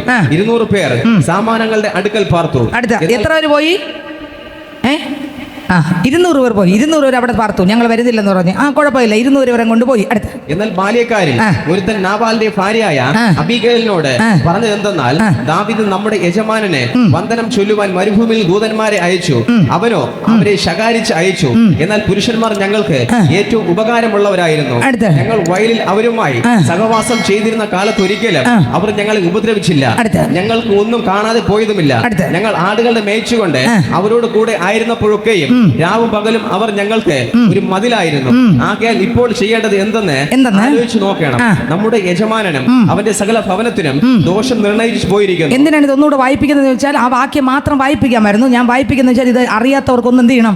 അറിയണം, ഓർക്കാൻ വേണ്ടി. മറക്കരുത്, വായിച്ചേ. അവന് ദുസ്സഹ ആയതുകൊണ്ട് അവനോട് ആർക്കും ഒന്നും മിണ്ടിക്കൂടാ. ഉടനെ അബീഗയിൽ 200 അപ്പവും 2 തുരുത്തി വീഞ്ഞും പാകം ചെയ്ത് 5 ആടും. ഈ നാബാൽ ഏത് വംശത്തിൽപ്പെട്ട ആളാ? ഏത് വംശത്തിൽ? കാലേബ്. ഞാൻ കഴിഞ്ഞ ആഴ്ച പറഞ്ഞു, നിങ്ങളെല്ലാവരും മറന്നുല്ലേ? കാലേബ് ഏത് ഗോത്രത്തിൽപ്പെട്ടതാ? യഹൂദ ഗോത്രത്തിൽ. ആമേൻ, ഹല്ലേലൂയ. യഹൂദ ഗോത്രത്തിലെ സിംഹം ആരാ? നമ്മുടെ കർത്താവായ യേശു ക്രിസ്തു. ആമേൻ, ദൈവത്തിന് സ്തോത്രം. വായിച്ചേ. പക്ഷേ ഈ വംശജനാണെങ്കിൽ പോലും നല്ല സ്വഭാവമൊന്നും ആക്കില്ല, നാബാലിനില്ല. അടുത്ത 5 ആടും 5 പറ മലരും 100 ഉണക്കമുന്തിരി കുലയും 200 അത്തിയടയും എടുത്ത് കഴുതപ്പുറത്ത് കയറി ബാല്യക്കാരോട്, നിങ്ങൾ എനിക്ക് മുമ്പായി പോകുവിൻ, ഞാൻ ഇതാ പിന്നാലെ വരുന്നു എന്ന് പറഞ്ഞു. തന്റെ ഭർത്താവായ നാബാലിനോട് അവൾ ഒന്നും അറിയിച്ചില്ല താൻ. അവൾ കഴുതപ്പുറത്ത് കയറി മലയുടെ മറവിൽ കൂടി ഇറങ്ങി ചെല്ലുമ്പോൾ ഇതാ ദാവീദും അവന്റെ ആളുകളും അവളുടെ നേരെ വരുന്നു. അവൾ അവരെ എതിരേറ്റു. എന്നാൽ ദാവീദ് മരുഭൂമിയിൽ അവന് ഉണ്ടായിരുന്നതൊക്കെയും ഞാൻ വെറുതെയല്ലോ കാത്തത്, അവന്റെ വക ഒന്നും കാണാതെ പോയതുമില്ല. അവനോ നന്മയ്ക്ക് പകരം എനിക്ക് തിന്മ ചെയ്തു. അവനുള്ള സകലത്തിനും പുരുഷ പ്രജയായ ഒന്നിനെയെങ്കിലും പുലരും വരെ ഞാൻ ജീവനോടെ വച്ചേച്ചാൽ ദൈവം ദാവീദിന്റെ ശത്രുക്കൾക്ക് തക്കവണ്ണം അധികവും ചെയ്യട്ടെ എന്ന് പറഞ്ഞിരുന്നു. അബീഗയിൽ ദാവീദിനെ കണ്ടപ്പോൾ ക്ഷണത്തിൽ കഴുതപ്പുറത്തുനിന്ന് ഇറങ്ങി ദാവീദിന്റെ മുമ്പിൽ സാഷ്ടാംഗം വീണു നമസ്കരിച്ചു. അവൾ അവന്റെ കാൽക്കൽ വീണു പറഞ്ഞത്, യജമാനനെ, കുറ്റം എന്റെ മേൽ ഇരിക്കട്ടെ. അടിയൻ ഒന്ന് ബോധിപ്പിച്ചു കൊള്ളട്ടെ. അടിയന്റെ വാക്കുകളെ കേൾക്കണമേ. ദുസ്സഹയായ ഈ നാബാലിനെ യജമാനൻ ഗണ്യമാക്കരുതേ. അവൻ തന്റെ പേർ പോലെ തന്നെ ആകുന്നു. നാബാൽ എന്നല്ലോ അവന്റെ പേർ. പോഷത്വം അത്രേ അവന്റെ പക്കൽ ഉള്ളത്. അടിയനോ യജമാനൻ അയച്ച ബാല്യക്കാരെ കണ്ടിരുന്നില്ല. ആകയാൽ യജമാനനെ, യഹോവയാണ്, നിന്നാണ് രക്തപാതകവും സ്വന്തം കയ്യിൽ പ്രതികാരവും ചെയ്യാതെ വണ്ണം യഹോവ നിന്നെ തടുത്തിരിക്കുന്നു. നിന്റെ ശത്രുക്കളും യജമാന ദോഷം വിചാരിക്കുന്നവരും നാബാലിനെ പോലെ ആകട്ടെ. ഇപ്പോൾ യജമാനന്റെ അടുക്കൽ അടിയൻ കൊണ്ടുവന്നിരിക്കുന്ന ഈ കാഴ്ച യജമാനന്റെ പരിചാരകരായ ബാല്യക്കാർക്ക് ഇരിക്കട്ടെ. അടിയന്റെ കുറ്റം ക്ഷമിക്കണമേ. യഹോവ യജമാനന് സ്ഥിരമായൊരു ഭവനം പണിയും. യഹോവയുടെ യുദ്ധങ്ങളെയല്ലോ യഹോവയുടെ യുദ്ധങ്ങളല്ലയോ യജമാനൻ നടത്തുന്നത്. കണ്ടോ? അപ്പോൾ ഇതിൻ്റെ അർത്ഥം എന്താ? യഹോവയുടെ യുദ്ധം എന്താണ്? യഹോവയ്ക്ക് യുദ്ധമുണ്ടെന്ന് പറഞ്ഞാൽ നമുക്ക് എന്തുണ്ട്? യുദ്ധം ഉണ്ട്. അപ്പോൾ നമുക്ക് ആരോടാണ് യുദ്ധം? യേശുപ്പച്ചൻ്റെ വരവ് വരെ നമ്മൾ, അല്ലെങ്കിൽ കർത്താവിൻ്റെ അടുത്ത് കയറി പോകുന്നവർ നമുക്ക് യുദ്ധമുണ്ട്. എന്തിനോടാണ് നമുക്ക് യുദ്ധം? എന്തിനോട് യുദ്ധം? ഇച്ഛകളോട്, ജഡത്തിൻ്റെ പ്രവൃത്തികളോട്, രാഗമോഹങ്ങളോട്, ഈ ലോകത്തിൻ്റെ പാപശക്തികളോടൊക്കെ എപ്പോഴും എന്തുണ്ട്? ഒരു യുദ്ധമുണ്ട്. എവിടം വരെ ഉണ്ട്? മരണം വരെ ഉണ്ട്. യേശുവിൻ്റെ അടുക്കൽ പോകുന്നവരെ ഉണ്ട്. അതുകൊണ്ടാണ് സ്തോത്രം സങ്കീർത്തനം 144 കഴിഞ്ഞ ആഴ്ച വായിച്ചതുകൊണ്ട് ഞാൻ വായിക്കുന്നില്ല. വിരലുകളെ ദൈവം അഭ്യസിപ്പിക്കുന്നു. പോരിനായിട്ട് കൈകളെയും വിരലുകളെയും ദാവീദിന് എന്ത് ചെയ്തു? സ്തോത്രം, നമുക്ക് കർത്താവിൻ്റെ ആത്മാവിനാൽ നിറഞ്ഞൊരു അഭ്യാസനം വേണം. എന്തിന്? ഈ പാപമോഹ ഇരുട്ടിൻ്റെ ശക്തികളെ ജയിക്കാൻ. സ്തോത്രം. അപ്പോൾ യഹോവയ്ക്ക് അമാലേക്കരോട് എങ്ങനെയാണ് യുദ്ധമുള്ളത്? തലമുറയായിട്ട് യുദ്ധമുണ്ട്. ഹല്ലേലൂയ. അപ്പോൾ എൻ്റെ പാപ ശരീരത്തെ ക്രൂശോട് ചേർത്ത് എന്ത് ചെയ്യണം? ആണിയടിക്കണം. എവിടെ വെച്ചാണ് അമാലേക്കിൻ്റെ പോരാട്ടം? എന്നുവരെയാണ് എനിക്ക് ഇപ്പോൾ ശാലിനി സിസ്റ്ററിന് അമാലേക്കിൻ്റെ പോരാട്ടം എന്നുവരെയാണ് ഉണ്ട്? മരണം വരെ, അല്ലെങ്കിൽ യേശുവിൻ്റെ വരവ് വരെ. നിങ്ങൾക്കോ? യേശുവിൻ്റെ വരവ് വരെ അല്ലെങ്കിൽ മരണം വരെ ഉറപ്പായിട്ട് യുദ്ധമുണ്ട്. നമ്മൾ യുദ്ധം ചെയ്തേ പറ്റൂ. നമ്മളെല്ലാവരും യുദ്ധക്കളത്തിലാണ്. ആരാടാണ് യുദ്ധം ചെയ്യേണ്ടത്? നമ്മുടെ കർത്താവിന് വിരോധമായി എന്നിൽ ഉയർന്നു പോകുന്ന സകല പാപ ഇരുട്ടിൻ്റെ ശക്തികളോടുമാണ് എനിക്ക് യുദ്ധമുള്ളത്. ഇതിനെ യുദ്ധം ചെയ്ത് തകർക്കണം. ആത്മാവിൽ നിറഞ്ഞു വേണം യുദ്ധം ചെയ്യാൻ, അല്ലാതെ വിജയിക്കാൻ പറ്റത്തില്ല. എവിടെ വച്ചാണ് ജഡത്തിൻ്റെ പോരാട്ടം തുടങ്ങിയത്? പുറപ്പാട് പുസ്തകം 17 അധ്യായം 8 വാക്യം വായിക്കുമ്പോൾ, പുറപ്പാട് പുസ്തകം 17 8 വാക്യം വായിക്കുമ്പോൾ രഫീദിമിൽ വെച്ചാണ് ജഡത്തിൻ്റെ പോരാട്ടം തുടങ്ങിയത്. ഏതിലൂടെയാണ് അമാലേക്ക് വന്നത്? എവിടെ കൂടെയാണ് അമാലേക്ക് വന്നത്? രഫീദിമിൽ വെച്ചാണ് ഏത് പോരാട്ടം തുടങ്ങിയത്? അമാലേക്കിൻ്റെ പോരാട്ടം തുടങ്ങിയത്. ഏതിലൂടെയാണ് വന്നത്? അമാലേക്ക് വന്നത് ഏതിലൂടെയാണ്? ആവർത്തന പുസ്തകം 25 അധ്യായം 17 വാക്യം വായിച്ചേ. ആവർത്തന പുസ്തകം 25 അധ്യായം 17 വാക്യം. എല്ലാവരും എടുത്ത് വേദപുസ്തകം തുറന്നു നോക്കണം. ആവർത്തന പുസ്തകം 25 അധ്യായം 17 വാക്യം വായിച്ചേ. നിങ്ങൾ ഇസ്രായേലിൽ നിന്ന് പുറപ്പെട്ടു വരുമ്പോൾ വഴിയിൽ വെച്ച് അമാലേക്ക് നിന്നോട് ചെയ്തത്, അവൻ ദൈവത്തെ ഭയപ്പെടാതെ വഴിയിൽ നിന്റെ നേരെ വന്ന് നീ ക്ഷീണിച്ചും തളർന്നും ഇരിക്കുമ്പോൾ നിന്റെ പിന്നണിയിലുള്ള. അപ്പോ എവിടെ കൂടെയാണ് വന്നത്? പിന്നണിയിലുള്ള ബലഹീനതയൊക്കെയും. കണ്ടോ? പിമ്പിലൂടെ വന്ന ശക്തിയാണ് അത്. അപ്പോൾ അമാലേക്കിന്റെ ശക്തി എവിടെ നിന്ന് തുടങ്ങി? രഫീദിമിൽ വെച്ച് തുടങ്ങി. എവിടെ കൂടെ വന്ന ശക്തിയാണ്? പിന്നിലൂടെ, മുന്നിലൂടെ അല്ല. പിന്നെ പിന്നിലൂടെ നമ്മൾ ആക്രമിക്കുന്ന ഒരു ഇരുട്ടിൻ്റെ ശക്തിയാണ്. ഏത് ശക്തി? അമാലേക്കിൻ്റെ ശക്തി. വീണ്ടും നമ്മൾ നോക്കുമ്പോൾ സ്തോത്രം, പുറകിലൂടെ ഈ അമാലേക്കിൻ്റെ ശക്തി വരാൻ കാരണമെന്ത്? വായിച്ച വാക്യം തന്നെ വായിച്ചേ. അവൻ ദൈവത്തെ ഭയപ്പെടാതെ വഴിയിൽ നിന്റെ നേരെ വന്ന് നീ ക്ഷീണിച്ചും. 18 വായിച്ചേ. ക്ഷീണിച്ചും തളർന്നും ഇരിക്കുമ്പോൾ നിന്റെ പിന്നണിയിലുള്ള ബലഹീനതയൊക്കെയും സംഭരിച്ച കാര്യം. അപ്പോൾ ക്ഷീണിച്ചും തളർന്നു ഇരുന്നത് കൊണ്ടാണ്. ക്ഷീണിച്ചും തളർന്ന് എവിടെ ചെന്നിരുന്നു? ഞാൻ കഴിഞ്ഞ ആഴ്ച കുറച്ചൊക്കെ പറഞ്ഞു. ബാക്കിൽ ചെന്ന് ആദ്യത്തെ പ്രാർത്ഥനയില്ല, ആദ്യത്തെ വിശ്വാസമില്ല, ആദ്യത്തെ ആരാധനയില്ല. ആദ്യം ഒന്ന് പറഞ്ഞാൽ എങ്ങനെ ഇരുന്നു? പയറുമണി തെറിക്കും പോലെ എന്തിരുന്നു? തെറിച്ചിരുന്നു. എന്തിനൊക്കെ തെറിച്ചിരുന്നു? ആരോടെങ്കിലും വചനം പറയാൻ മാത്രമല്ല, പാടാൻ മാത്രമല്ല, പ്രാർത്ഥിക്കാൻ മാത്രമല്ല, ഒരു ആരാധന ഉണ്ടോ എന്ന് ചോദിച്ച് വരിക മാത്രമല്ല, പിന്നെയോ പാപത്തെ പോരാടി ജയിക്കാനും. നിങ്ങൾക്ക് എത്രവർക്ക് മനസ്സിലായി? പാപം ചെയ്യാതെ ജീവിക്കാനും ഭയങ്കര ഒരു അത്യാർത്തിയുള്ള സമയമായിരുന്നു. അത് ആദ്യ സ്നേഹം കിട്ടിയപ്പോൾ, ആദ്യം അപ്പനെ കണ്ടുമുട്ടിയപ്പോൾ ഒരു ദാഹം ഉണ്ടായിരുന്നില്ലേ? ഒരു പാപം ചെയ്ത് ജീവിക്കാൻ. നിങ്ങൾക്ക് എത്രവർക്ക് മനസ്സിലായി? ഹല്ലേലൂയ. അപ്പോൾ വചനം പറയാൻ മാത്രമല്ല, ഞാൻ രക്ഷിക്കപ്പെട്ടെന്ന് പറയാൻ മാത്രമല്ല, പക്ഷെ ഇപ്പോൾ ഇതെല്ലാം കുറഞ്ഞ് ഇപ്പോൾ എവിടെ പോയി? പുറകിൽ പോയി ക്ഷീണിച്ചും തളർന്നും. എവിടെ പോയി? 25:18 വായിച്ചേ. അവൻ ദൈവത്തെ പുറകിലൂടെ വരാൻ കാരണം. അപ്പോൾ എവിടെ വെച്ചാൽ തുടങ്ങിയത്? രഫീദിമിൽ വെച്ച്. അപ്പോൾ എവിടെ കൂടെയാണ് വന്നത്? പിൻപിലൂടെയാണ് വന്നത്. പുറകിലൂടെ അമാലേക്കിന്റെ ശക്തി വരാൻ കാരണം ഇവർ ക്ഷീണിച്ച് തളർന്ന്, പ്രാർത്ഥനയില്ല, ആരാധനയില്ല, ആദ്യ സ്നേഹം. എന്താ ദുഷ്ടൻ കടക്കാൻ കാര്യം? പറ, നിങ്ങൾ തന്നെ പറ. എന്താ കാര്യം? പഴയതുപോലത്തെ ഒന്നും അടിച്ചതിന് വേണ്ടി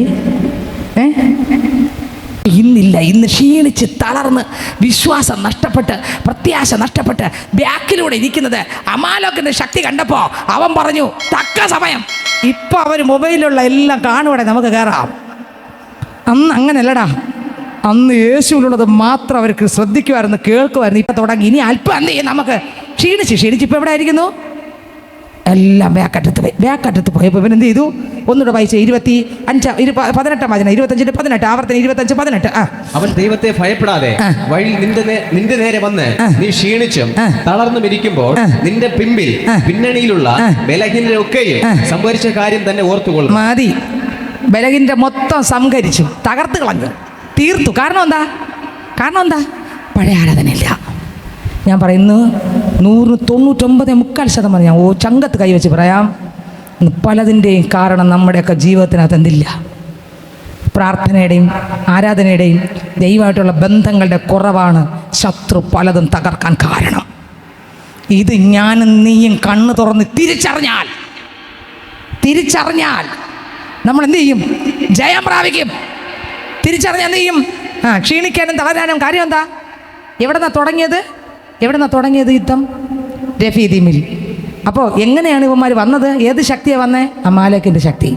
അമാലേക്കിൻ്റെ ശക്തി എന്ന് പറഞ്ഞാൽ എന്തോന്നാ? ജഡത്തിൻ്റെ ശക്തി. ഈ അമാലേക്കിൻ്റെ ശക്തി എവിടെ കൂടെയാണ് വന്നേ? പുറകിലോട്ട്. എന്തുകൊണ്ടാണ് ഇവന്മാർ പുറകിലൂടെ വന്നത്?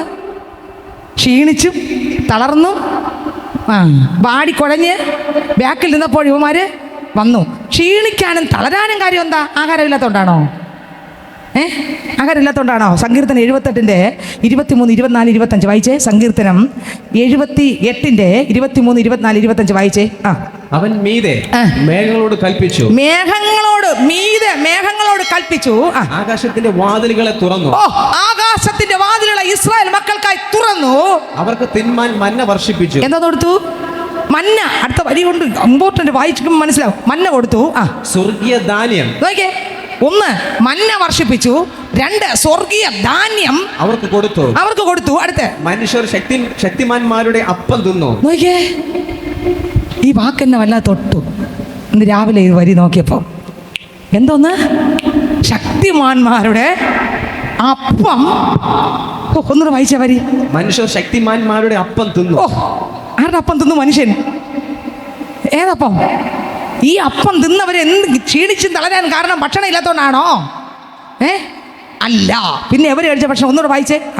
മനുഷ്യർ ശക്തിമാന്മാരുടെ അപ്പം തിന്നു. തൊട്ട് മുമ്പ് 23, 24, 25 മൊത്തം വായിച്ചേ. അവൻ മീതെ മേഘങ്ങളോട് കൽപ്പിച്ചു.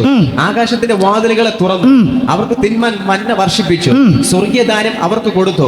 മനുഷ്യർ ശക്തിമാന്മാരുടെ അപ്പം തിന്നു. മതി. മനുഷ്യർ ആരുടെ അപ്പം തിന്നു?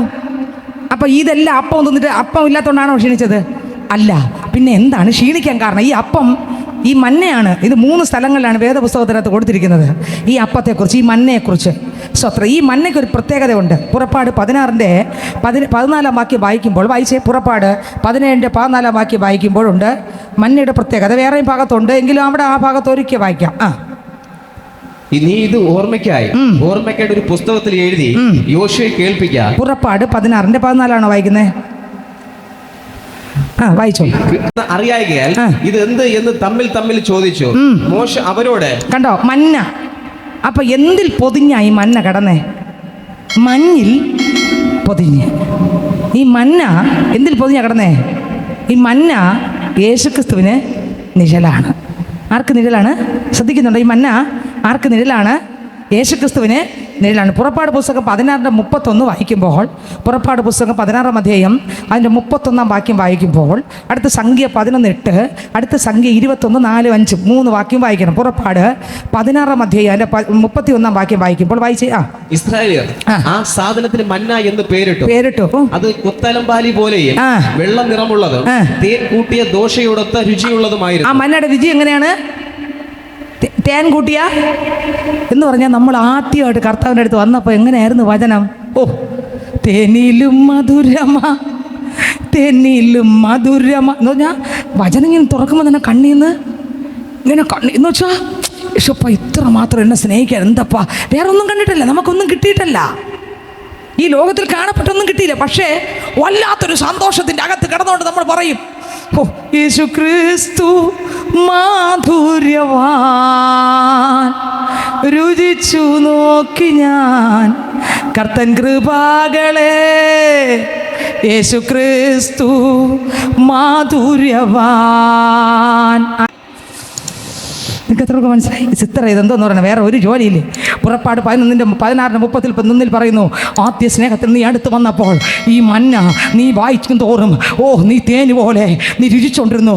ഈ വചനത്തിൻ്റെ മുമ്പിൽ കരയുമായിരുന്നു, അവത്തേറ്റു പറയുമായിരുന്നു, ഒരു വിശുദ്ധ മണവാട്ടിയായി ജീവിക്കുക.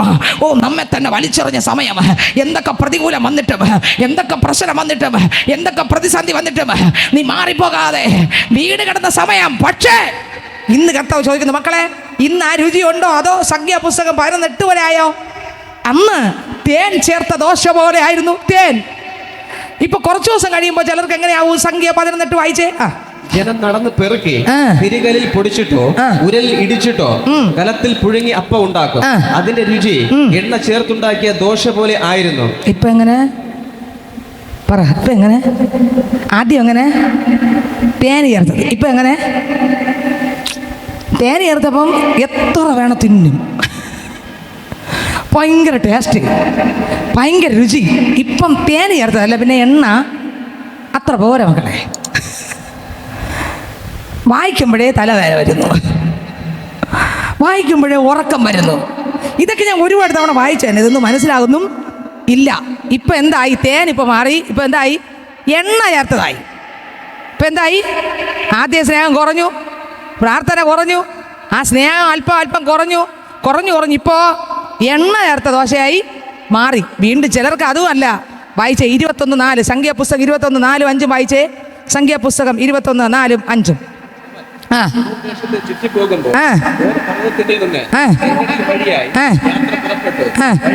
ജനത്തിന്റെ മനസ്സ് ക്ഷീണിച്ച് മോശയ്ക്ക് വിരോധമായി മരിക്കേണ്ടതിന് നിങ്ങൾ ഞങ്ങളെ മിസ്രൈം ദേശത്ത് നിന്ന് കൊണ്ടുവന്നത് എന്തിനെ? ഇവിടെ അപ്പവുമില്ല വെള്ളവുമില്ല, ഈ സാരമില്ലാത്ത ആഹാരം ഞങ്ങൾക്ക് വെറുപ്പാകുന്നു എന്ന് പറഞ്ഞു. ഇപ്പൊ അപ്പം എന്തൊരുന്നായി? സാരമില്ലാത്ത അപ്പം. ആദ്യം എന്തായിരുന്നു ഈ അപ്പം? ഒരേ അപ്പം തന്നെ. വചനം, ഒറ്റ വചനം മാറിയോ? പുസ്തകം മാറിയോ? എനിക്ക് ദൈവത്തിന് സ്തോത്രം. ആദ്യം എന്തായിരുന്നു? എത്ര പ്രതികൂലം ഉണ്ടെങ്കിലും, എത്ര പ്രശ്നം ഉണ്ടെങ്കിലും, ഈ വേദപുസ്തകം എടുത്ത് ചേർത്ത് പിടിച്ചു വായിക്കുമ്പോൾ, ആ പ്രതികൂലത്തിന് നടുവിൽ ഈ വചനം വായിച്ചുകൊണ്ടിരിക്കുമ്പോൾ അത് തേൻ പോലെ, തേൻ കട്ട പോലെ പ്രശ്നത്തെ മാറ്റിക്കൊണ്ടിരുന്നു. എന്നാൽ കുറച്ച് ദിവസം വായിച്ച് തേൻ രുചിച്ച് പോയി. കുറച്ച് ദിവസം കഴിഞ്ഞപ്പോൾ ഉണ്ട് അതൊക്കെ ഒരല്പം ഡിമ്മായപ്പോൾ അത് പിന്നെ എണ്ണ ചേർത്ത പിന്നെ വായിക്കുമെങ്കിലും വേറെ ഒന്നുമില്ലാതെ നമ്മുടെ കയ്യിൽ ബൈബിൾ ഉണ്ടെങ്കിലും നമ്മൾ ഇന്ന് അങ്ങനെയല്ലേ സഹോദരങ്ങളെ? സ്തോത്രം. ഇന്ന് ഈ വചനം നമുക്ക് വചനവും വേണം, പിന്നെ മന്ന, ഇത് രണ്ടും കൂടെ ഉണ്ടെങ്കിൽ ഒരു ദൈവ പൈതലിന് ജയജീവി നയിക്കാൻ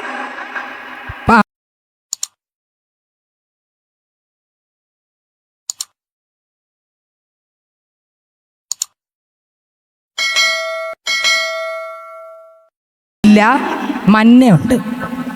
ചില പള്ളികളിൽ മഞ്ഞുണ്ട്, മന്ന എല്ലാം മൊത്തം പരിശുദ്ധാത്മാവിൻ്റെ ആരാധനയായിരിക്കും. മൊത്തം എന്തെന്നായിരിക്കും? പരിശുദ്ധ. ചിലപ്പോൾ ഒരു വരി പറഞ്ഞാലും കുഴപ്പമില്ല, പറഞ്ഞില്ലെങ്കിലും ചിലപ്പം ബൈബിൾ വായിക്കുക അങ്ങനെയൊന്നും ചിലപ്പം കാണൂല. ചിലപ്പോൾ ഒരു വാക്യം വായിക്കുമായിരിക്കും, അല്ലെങ്കിൽ ചിലപ്പോൾ എന്തോ എനിക്കറിയത്തില്ല. പിന്നെ മൊത്തം എന്തായിരിക്കും? പരിശുദ്ധാത്മാവിൻ്റെ. അങ്ങനെ വരുമ്പോൾ എന്ത് സംഭവിക്കും? പറ. മഞ്ഞ് മാത്രം കിട്ടി, മഞ്ഞ കിട്ടിയിൽ എന്ത് സംഭവിക്കും? ഉപദേശം വല്ലതും അറിയാൻ പറ്റുമോ? പത്യവചനം എന്തോന്നും അറിയാൻ പറ്റുമോ? പ്രശ്നം വരുമ്പോൾ നീ എങ്ങനെ ഇരിക്കണം അറിയാൻ പറ്റുമോ? നീ എങ്ങനെ സംസാരിക്കണം അറിയാൻ പറ്റുമോ? പരിശുദ്ധന്മാർ ആലോചനക്കാരനായി കൊടുക്കും, പക്ഷെ അങ്ങനെ കേൾക്കാനുള്ള കൃപ വേണം. സ്തോത്രം. ദൈവത്തിന് മഹത്വം.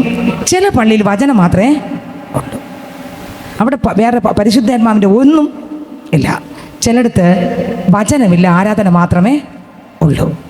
എന്നാൽ തിരുവചനത്തിൽ പറയുന്നു ശക്തിയേറിയ വചനവും വേണം, പിന്നെ എന്തും വേണം? പരിശുദ്ധാത്മാവും വേണം.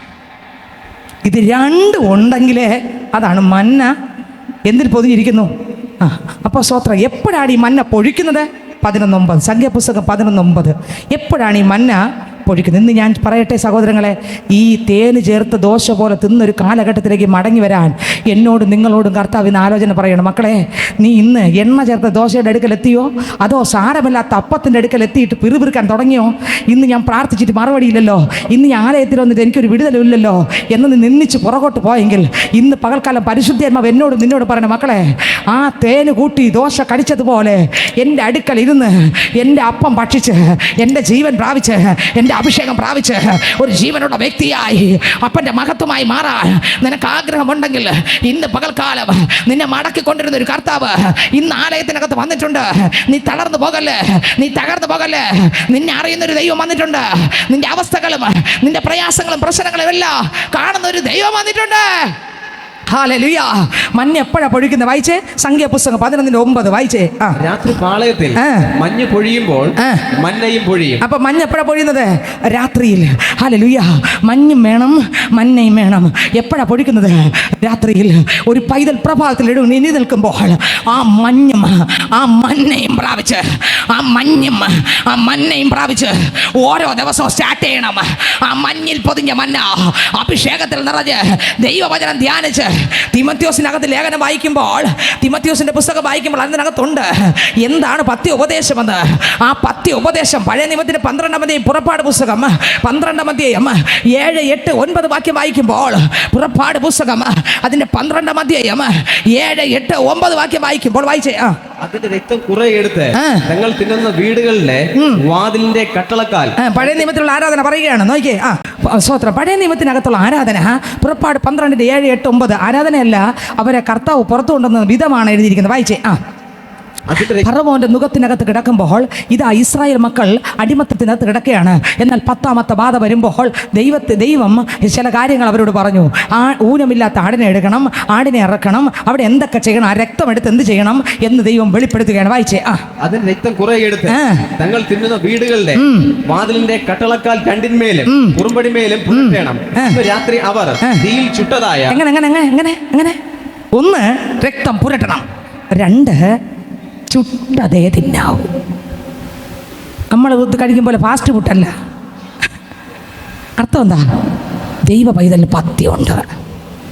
ഈ പഥ്യപ്രകാരം ജീവിച്ച ഞാൻ പറയാം, നീ ഒരു ഔഷധമാ, നീ ഒരു അനുഗ്രഹമാ. നീയും പഥ്യവചനപ്രകാരം ജീവിച്ചാൽ അത് ചുട്ടത് ഒരുപാട് രീതിയിൽ ഭക്ഷണം പാകം ചെയ്യാം, എളുപ്പത്തിൽ പാകം ചെയ്യാം. കുക്കറിൽ വെച്ച് 3 വിസിലടിക്കുമ്പോൾ പാകം ചെയ്യാം. ചൂടാൻ ഇത്തിരി വേദന സമയം, അതിൻ്റെ ടേസ്റ്റ് മറ്റതിനെ പോലെ. പഥ്യം നോക്കുന്നവൻ ചുട്ടേ തിന്നു. വചനപ്രകാരം ഏത് സാഹചര്യത്തിന് നടുവിലും കർത്താവിൻ്റെ പഥ്യവചനം വിട്ട് ചുട്ടേ തിന്നാവൂ. നിങ്ങൾക്ക് എത്രയൊക്കെ മനസ്സിലായി? പ്രതികൂലത്തിന് നടുവിലൂടെ പോകുമ്പോഴും വചനം എന്ത് പറയുന്നു? പ്രശ്നത്തിന് നടുവിലൂടെ പോകുമ്പോൾ വേദപുസ്തകം എന്നോട് എന്ത് പറയും? ഇവിടെ എങ്ങനെ പറയുന്നു എന്ന് ചുട്ട അപ്പം കാക്കുന്നൊരു ദൈവവൈതൽ. നിങ്ങൾക്ക് എത്ര മനസ്സിലായി? ചുട്ട ഇറച്ചി. വായിച്ചു. ഒന്നുകൂടെ. അന്ന് രാത്രി അവർ തീയിൽ ചുട്ടതായ ആ മാംസവും പുളിപ്പില്ലാത്ത അപ്പവും തിന്നണം. അതിനു മുമ്പ് എന്ത് ചെയ്തു? രക്തം എന്ത് ചെയ്തു? കട്ടളമേൽ കുറുമ്പടിമേൽ തളിച്ചു. അടുത്ത് ചുട്ട. ഒന്നുകൂടെ. അവർ തീയിൽ ചുട്ടതായ ആ മാംസവും. എന്തിൽ ചുട്ട? തീയിൽ ചുട്ട മാംസവും പുളിപ്പില്ലാത്ത അപ്പവും തിന്നണം. പുളിപ്പില്ലാത്ത അപ്പവും തിന്നണം. ഏതപ്പം? പുളിപ്പില്ലാത്ത അപ്പം. കർത്താവ് തരുന്നുണ്ട് കൽപ്പനകൾ. ദൈവ പൈതൽ എന്ത് തിന്നണം, എന്ത് തിന്നരുതെന്ന്. അടുത്ത വരി. കയ്പ് ചീരയോട് കൂടെ. നോക്കിക്കേ, കയ്പ് ചീരയോട് കൂടെ തിന്നണം. അതെങ്ങനെ തിന്നണം? എങ്ങനെയെങ്കിലും തിന്നാൻ പറ്റൂല. കയ്പ് ചീരയോട് കൂടെ തന്നെ. നിങ്ങൾക്ക് എത്രയൊക്കെ മനസ്സിലായി? ഈ ഉൽപ്പത്തി മുതൽ വെളിപ്പാടുള്ള വചനത്തിലൂടെ എന്നെ നിങ്ങളെ കടത്തിവിട്ട് അതിനെ പൊടിച്ച് പ്രതികൂലങ്ങളുടെ നടുവിലും പ്രശ്നങ്ങളുടെ നടുവിലും ക്രിസ്തു നടന്ന വഴിയിലൂടെ അപ്പൻ പറയുന്ന ഭക്ഷണം കഴിച്ച് ആത്മാവിന്റെ നിറവ് പ്രാപിച്ച് ജീവിക്കണമെന്നാണ് ദൈവം ആഗ്രഹിക്കുന്നത്. നിങ്ങൾ നോക്കിയേ, അടുത്ത വരി. തലയും കാലും. നോക്കിയേ, തലയും കാലും അന്തർഭാഗങ്ങളുമായി തീയിൽ ചുട്ടിട്ടില്ലാതെ പച്ചയായിട്ടോ വെള്ളത്തിൽ പുഴുങ്ങിയതായിട്ടോ തിന്നരുത്. കേട്ടോ, ഇന്ന് നമ്മൾ എല്ലാം പിഴുങ്ങി വെള്ളത്തിലിട്ടും എങ്ങനെയൊക്കെ വേണമെങ്കിലും പിഴുങ്ങിയൊക്കെ പല മോഡലിൻ്റെ രീതിയിലും. പക്ഷെ കർത്താവിൽ ജീവിക്കുന്ന ഒരു പൈതലിന് എവിടെ കഴിക്കണം, എങ്ങനെ കഴിക്കണം, എപ്പോഴും കഴിക്കണം, എങ്ങനെ കഴിക്കണം, എന്തൊക്കെ ചെയ്യണം എന്നുള്ളൊരു പ്രമാണം, എല്ലായിടത്തും പോയി എല്ലാ രീതിയിലുള്ളത് കഴിക്കാൻ, എല്ലാ രീതിയിലും സംസാരിക്കാൻ, എല്ലാം കാണാൻ, എല്ലാം നോക്കാൻ, എല്ലാ വഴിയിലും പോകാൻ, എല്ലാ സ്ഥലത്തും ഇരിക്കാൻ, എല്ലാം ചെയ്യാൻ ഒരു പ്രമാണം ഒരു ദൈവവൈതനില്ല. ദൈവവൈതന്റെ വേദപുസ്തകത്തിൽ വ്യവസ്ഥയുണ്ട്, പ്രമാണമുണ്ട്, അത് വചനമാണ്. ഹല്ലേലൂയ. അടുത്ത വരി വായിച്ചേ. പിറ്റന്നാൾ കാലത്തേക്ക് അതിൽ ഒട്ടും ശേഷിപ്പിക്കരുത്. ദൈവം പറഞ്ഞു പിറ്റേന്ന് രാവിലെ നോക്കുമ്പോൾ ഒരു ശകലം പോലും അതിൽ മിച്ചം വരല്ലേ. അടുത്ത് പിറ്റന്നാൾ കാലത്തേക്ക് ശേഷിക്കുന്നത് നിങ്ങൾ തീയിലിട്ട് ചുട്ടുകളയണം. അര കെട്ടിയും കാലിന്. അടുത്ത് അര. പിറ്റേന്ന് ഒന്നും ശേഷിപ്പിക്കല്ലേ. പിന്നെ എന്ത് ചെയ്യണം? അര. ഇത് മറക്കരുത്, ഈ വചനങ്ങളൊന്നും മറക്കല്ലേ. അര കെട്ടിയും കാലിന് ചെരുപ്പിട്ട്. കാലിലെന്തിടണം? ചെരുപ്പിട്ടോളണം. അടുത്ത് കയ്യിൽ വടി പിടിച്ചുകൊണ്ട്. ആരോടാണ് പറയുന്നത്? എല്ലാവരോടും വേണോ? അവിടെ ഫറവോന്റെ ആൾക്കാരും ഉണ്ടായിരുന്നു. ഇസ്രായേൽ മക്കളുണ്ടായിരുന്നത്. ആരോടാ പറഞ്ഞേ? ദൈവജനത്തോടാണ്. ഇവരിപ്പോൾ എവിടെ പോകാൻ? ദൈവം പറഞ്ഞെടുത്ത് ഫറവോന്റെ കൊട്ടാരത്തിനകത്തുനിന്ന് കെട്ട് പൊട്ടണോ, ബന്ധനം അഴിയണോ, ചങ്ങല അഴിയണോ, വ്യവസ്ഥ ഉണ്ടെന്ന്. കെട്ട് പൊട്ടണമെങ്കിൽ വചനത്തിൽ വ്യവസ്ഥ ഉണ്ടെന്ന്. നമ്മുടെ വീട്ടിനകത്ത്, നമ്മുടെ ദേശത്തിന്, നമ്മുടെ കുടുംബത്തിനകത്ത് ഒതുക്കുന്ന ഇരുട്ടിന്റെ മണ്ഡലങ്ങൾ പൊട്ടണമെങ്കിൽ ഒരു ദൈവ പൈതലും വചനത്തിൽ വ്യവസ്ഥ ഉണ്ടെന്ന്. ഹല്ലേലൂയ. ദൈവത്തിന് സ്തോത്രം. നിങ്ങൾക്ക് എത്രയൊക്കെ മനസ്സിലായി? ഹല്ലേലൂയ. എല്ലാവരോടും ഇത് പറഞ്ഞില്ല, വ്യവസ്ഥ ഉള്ളവനോട് പറഞ്ഞു. നിനക്ക് ഈ കെട്ടുകൾ പൊട്ടി പുറത്ത് വരണോ, നീ ഇങ്ങനെ ചെയ്യാവൂ. രക്തം പുരട്ടണം, പിന്നെ ചുട്ട് കഴിക്കാവൂ ഇറച്ചി. കയ്പുള്ള ചീരയോട് കൂടെ എന്ത് ചെയ്യണം? ചേർത്ത് കഴിക്കണം, ഒട്ടും ശേഷിപ്പിക്കരുത്. പിന്നെ നിന്റെ മുറുക്കണം. അടുത്ത് കാലിന് ചെരുപ്പിട്ടും കയ്യിൽ വടി പിടിച്ചും കൊണ്ട്. കയ്യിൽ എങ്ങനെ പിടിക്കണം? വടി പിടിച്ചും കൊണ്ട് നിങ്ങൾ തിന്നണം. നിങ്ങൾ എന്ത് ചെയ്യണം? തിന്നണം. അടുത്ത വരി ഇമ്പോർട്ടന്റ്. തിടുക്കത്തോടെ നിങ്ങൾ തിന്നണം. എങ്ങനെ തിന്നണം? എങ്ങനെ തിന്നണം? ഇതിനമാന്തിക്കരുത്. പെട്ടെന്ന് തിടുക്കത്തോടെ. ചുട്ടതാണ്, കയ്പ് ചീരയോട് കൂടെയാണ്. പിന്നെ വടി പിടിച്ചോളണം. പിന്നെ ചെരുപ്പ്, തിടുക്കത്തോടെ, ചുട്ടത്, രക്തം കുറുമ്പടിയിലും. അപ്പോഴുണ്ട് ഇസ്രായേൽ ജനം വർഷകാലം കൊണ്ട് ഇതിനകത്ത് എത്ര അടിമപ്പെട്ട് കിടക്കുകയാണ്. ലക്ഷങ്ങൾ അടിമപ്പെട്ട് കിടക്കുകയാണ്. അടി കൊണ്ട് നുറുങ്ങിയ ഒരു കൂട്ടം പേർ, പല രോഗം പിടിച്ചവർ ഒരു കൂട്ടം പേർ, കിടരോഗികൾ ഒരു കൂട്ടം പേർ, വയസ്സ് ചെയ്യുന്ന അടി കൊണ്ട് തകർന്ന് കിടരോഗികളെല്ലാം ഒരു കൂട്ടം പേർ. ദൈവം പറയുന്ന ജനത്തെ എല്ലാം പുറത്തു കൊണ്ടുപോകുന്നത് ഒരു കുളം പടി ശേഷിക്കത്തില്ലെന്ന്. ആ വീട്ടിനകത്തുള്ളവരെല്ലാം നോക്കി. അപ്പച്ചൻ കിടപ്പില്ല, 10 വർഷം കൊണ്ട് കിടപ്പില്ല. അപ്പച്ചൻ എങ്ങനെ കൊണ്ടുപോകും? ഒരു പക്ഷേ ഞാൻ ചിന്തിക്കുകയാണ്, ഈ അപ്പച്ചുട്ടതെല്ലാം എടുത്തുകൊണ്ട് ആരുടെ കൊണ്ടുപോയിക്കാണ്? അപ്പച്ചൻ്റെ പല്ലും ഈ ചുട്ട ഇറച്ചി തന്നെ പല്ലും എല്ലാവരും ചിരിക്കുക. പല്ലും നമുക്കും ഇല്ലല്ലോ പല്ലും നിങ്ങൾക്ക് മനസ്സിലാകുന്നുണ്ടോ ഇല്ലേ? പല രോഗം പിടിച്ചവർ കിടക്കുക അവിടെ. കാലില്ലാത്തവരും കൈയില്ലാത്തവരും വയസ്സിൽ വൃത്തരായവരും കിടരോഗികളും എവിടെ? അടിമനുഖത്തിനകത്ത് സുഖമില്ലാതെ മൂലയിൽ കിടക്കുക. നടക്കാൻ പറ്റുമെങ്കിലല്ലേ പോകാൻ പറ്റൂ. ഇവരൊക്കെ എടുത്തോണ്ട് പോകാൻ പറ്റുമോ? എളുപ്പമുണ്ടോ? പറ്റുമോ? അപ്പം സത്യത്തിൽ ദൈവം ഒരു കുളമ്പടി പോലും ശേഷിപ്പിക്കൂലെന്ന് പറയുകയും ചെയ്തു. പക്ഷേ വീട്ടിലുള്ള എല്ലാവരും കാലുകൊണ്ട് നടക്കാൻ പറ്റുന്നവരും, ഓടാൻ പറ്റുന്നവരും, കണ്ണ് കാഴ്ചയുള്ളവരും, കാഴ്ചയില്ലാത്തവരെല്ലാം കിടക്കുക. കൈ അനങ്ങാത്തവരും, കാലനങ്ങാത്തവരും, വെയിറ്റ് ഉള്ളവരും, എടുത്ത് പൊക്കാൻ പറ്റാത്തവരും ഒക്കെ കിടക്കുക. പക്ഷേ ദൈവം പറഞ്ഞത് ഇവർ കേട്ടിട്ട് ഈ ഇറച്ചിയും അപ്പമൊക്കെ എടുത്തുകൊണ്ട് ആർക്ക് കൊടുത്തു? ഈ കിടരോഗികൾക്ക്. അപ്പച്ച, ഞങ്ങളിനിപ്പോൾ തിരിക്കാറായി. അമ്മച്ചി, ഞങ്ങളിനിപ്പോൾ പോകാറായി. അപ്പച്ചനെ അമ്മച്ചിയും കൊണ്ടുപോകാൻ ഞങ്ങൾക്ക് പറ്റത്തില്ലെങ്കിൽ ഇവർ കൊടുക്കാനുള്ള ഭക്ഷണം ലാസ്റ്റിൽ കൊടുത്ത് പിരിയാൻ വേണ്ടി ഒരു പക്ഷേ ഇവർ കിടക്കുന്ന കിടക്കാടത്തിലേക്ക് ഈ പൊരിച്ച ചുട്ട ഇറച്ചിയും എല്ലാം കൊണ്ട്, മനസ്സിലാകുന്നുണ്ടോ? ഈ ആരോഗ്യമുള്ളവരെല്ലാവരും കടിച്ചോണ്ടിരിക്കുക, മറ്റവർ കൊണ്ട് കൊടുത്തോണ്ടിരിക്കുക. അവരെല്ലാവരും കിടക്കയിൽ കിടക്കുന്നവരും, കണ്ണ് കാഴ്ചയില്ലാത്തവരും, കാലില്ലാത്തവരും, പിന്നെ നട്ടലുറയ്ക്കാത്തവരും, പ്രായം ചെന്ന് കിടപ്പിലായവരും, വർഷകാലം കൊണ്ട് കിടപ്പിലായി പുണ്ണായവരും ഒരു പക്ഷേ കിടക്കുമ്പോൾ ഇവർ ലാസ്റ്റ് കൈക്ക് അവരെ ടാറ്റ പറഞ്ഞ് പോകാൻ മുമ്പ് ഇവർ ഈ ഭക്ഷണത്തെ ആർക്കും കൊണ്ട് വായിൽ വെച്ച് കൊടുത്തു? ഈ പഥ്യവചനത്തെ ആരുടെ വായിലും കൊണ്ടുവച്ച് കൊടുത്തു? ഈ പഥ്യാഹാരത്തെ ആരുടെ വായിലും കൊണ്ടുവച്ച് കൊടുത്തു? കിടരോഗിയുടെ വായിലും വെച്ച് കൊടുത്തു. ഇറച്ചിയൊന്നും അവർക്ക് ചവയ്ക്കാൻ പറ്റത്തില്ല. അവരങ്ങോട്ടും ഇങ്ങോട്ടും വാക്കകത്ത് കിടന്ന് അടിച്ച് എങ്ങനെ അകത്ത് ഇറങ്ങുമ്പോൾ തന്നെ കിടരോഗികളെല്ലാം ചാടി അങ്ങ് എഴുന്നേറ്റു. രോഗികളെല്ലാം സൗഖ്യമായി, ഭൂതങ്ങളെല്ലാം അലറി മാറി. ആ കട്ടിൽ അവിടെ ഒഴിഞ്ഞു. ആ മൂലക്കകത്ത് ആളില്ല. ഇപ്പോ അവിടെ കിടന്ന് എല്ലാവരും ചാടി എഴുന്നേറ്റു. ഇസ്രായേൽ മക്കൾ ഒരു കുളമ്പടി പോലും അവിടെ ശേഷിക്കാതെ അവിടെ വിട്ട് ചാടി എഴുന്നേറ്റ് വെളി വന്നു. നിങ്ങൾക്ക് എത്രയൊക്കെ മനസ്സിലായി? ആരെങ്കിലും എടുക്കേണ്ടി വന്നോ? കണ്ണ് കാഴ്ചയില്ലാത്തവർ 2 കണ്ണ് കാഴ്ച വന്നു, കാലില്ലാത്തവർ കാല് വന്നു. കാരണം ഇത് കയ്പ് ചീരയോടുകൂടെ ദൈവം പറഞ്ഞ് ചുട്ടതിനെ അതുപോലെ കഴിക്കേണ്ട രീതിയിൽ കഴിക്കാൻ കൊടുത്തപ്പോൾ ദൈവം എന്ത് പറഞ്ഞോ ആ പ്രമാണത്തിനൊത്തവണ്ണം അവരത് ആചരിക്കാൻ തുടങ്ങിയപ്പോൾ ജീവിതത്തിൻ്റെ സകല മേഖലകൾക്കകത്തും ഇതിനകത്ത് ഞാൻ പറയാം എത്ര ആഗ്രഹമുണ്ട്. ദൈവവചന വ്യവസ്ഥ പ്രകാരം തിമോത്തിയോസിൽ നമുക്ക് ഒരു പഥ്യവചനം തന്നിട്ടുണ്ട്, ലേഖനങ്ങൾക്ക് പഥ്യവചനം തന്നിട്ടുണ്ട്. ഞാൻ ചോദിക്കട്ടെ, ഈ വ്യവസ്ഥ പ്രകാരം അപ്പ അപ്പൻ്റെ കൽപ്പന വിട്ട് എനിക്ക് പോണ്ട. നോക്കിക്കേ, അവിടെ കിടന്ന സകലരും കർത്താവിൻ്റെ വചനം കേട്ട് അവരംഗീകരിച്ച് അവർ കൊടുത്ത ഭക്ഷണം കഴിച്ചപ്പോൾ കിടരോഗികളെല്ലാം ചാടി എഴുന്നേറ്റു. ഒരു കുളമ്പടി പോലും ശേഷിക്കാതെ ചെങ്കടൽ കടന്ന് അപ്പച്ചനും ടാറ്റ പറഞ്ഞു പോയെന്നല്ല, അമ്മച്ചിക്ക് ടാറ്റ പറഞ്ഞു പോയെന്നല്ല, കിടരോഗിക്ക് ടാറ്റ പറഞ്ഞു പോയെന്നല്ല, പിന്നെയോ ഇസ്രായേൽ മക്കളിൽ ഒരു കുളമ്പടി പോലും ശേഷിക്കാതെ ഇന്നതിനകത്ത് നമുക്ക് എല്ലാവർക്കും എഴുന്നേൽക്കാം. ഒറ്റ കുളമ്പടി ശേഷിക്കാതെ ദൈവം അവരെ പുറത്തു കൊണ്ടുവന്നു. അങ്ങനെയെങ്കിൽ ഇന്ന് ഇതിനകത്തും പൈതലേ ദൈവത്തിൻ്റെ പത്യവചനം എനിക്ക് നിങ്ങൾക്കും ആഗ്രഹമുണ്ടോ?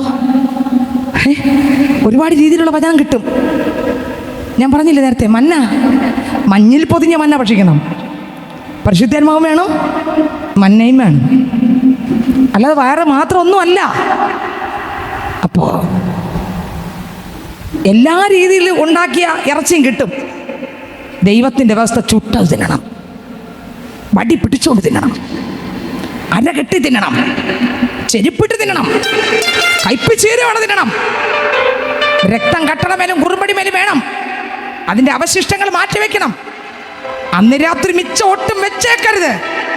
തീർന്നില്ല, തിടുക്കത്തോടെ തിന്നണം. ഇത്രയും കാര്യം അതിൽ വന്നു. പഴയ നിയമത്തിനകത്ത് ദൈവം കൊടുത്ത വ്യവസ്ഥ അവർ അംഗീകരിച്ചപ്പോൾ കൂനുകൾ നിവർന്നു, കുരുടുകൾ സൗഖ്യമാങ്ങി, കിടരോഗികൾ ചാടി എഴുന്നേറ്റു, കുഷ്ഠം വിട്ടോടി, ബന്ധനങ്ങൾ അഴിഞ്ഞു, പിശാചിൻ്റെ പ്രവർത്തികൾ അഴിഞ്ഞു. ഞാൻ പറയാം, വ്യവസ്ഥ പ്രകാരം മുട്ടുമടക്കിയാൽ നിന്നെ ഒതുക്കിയ ശത്രുവിൻ്റെ മണ്ഡലം അഴിയും.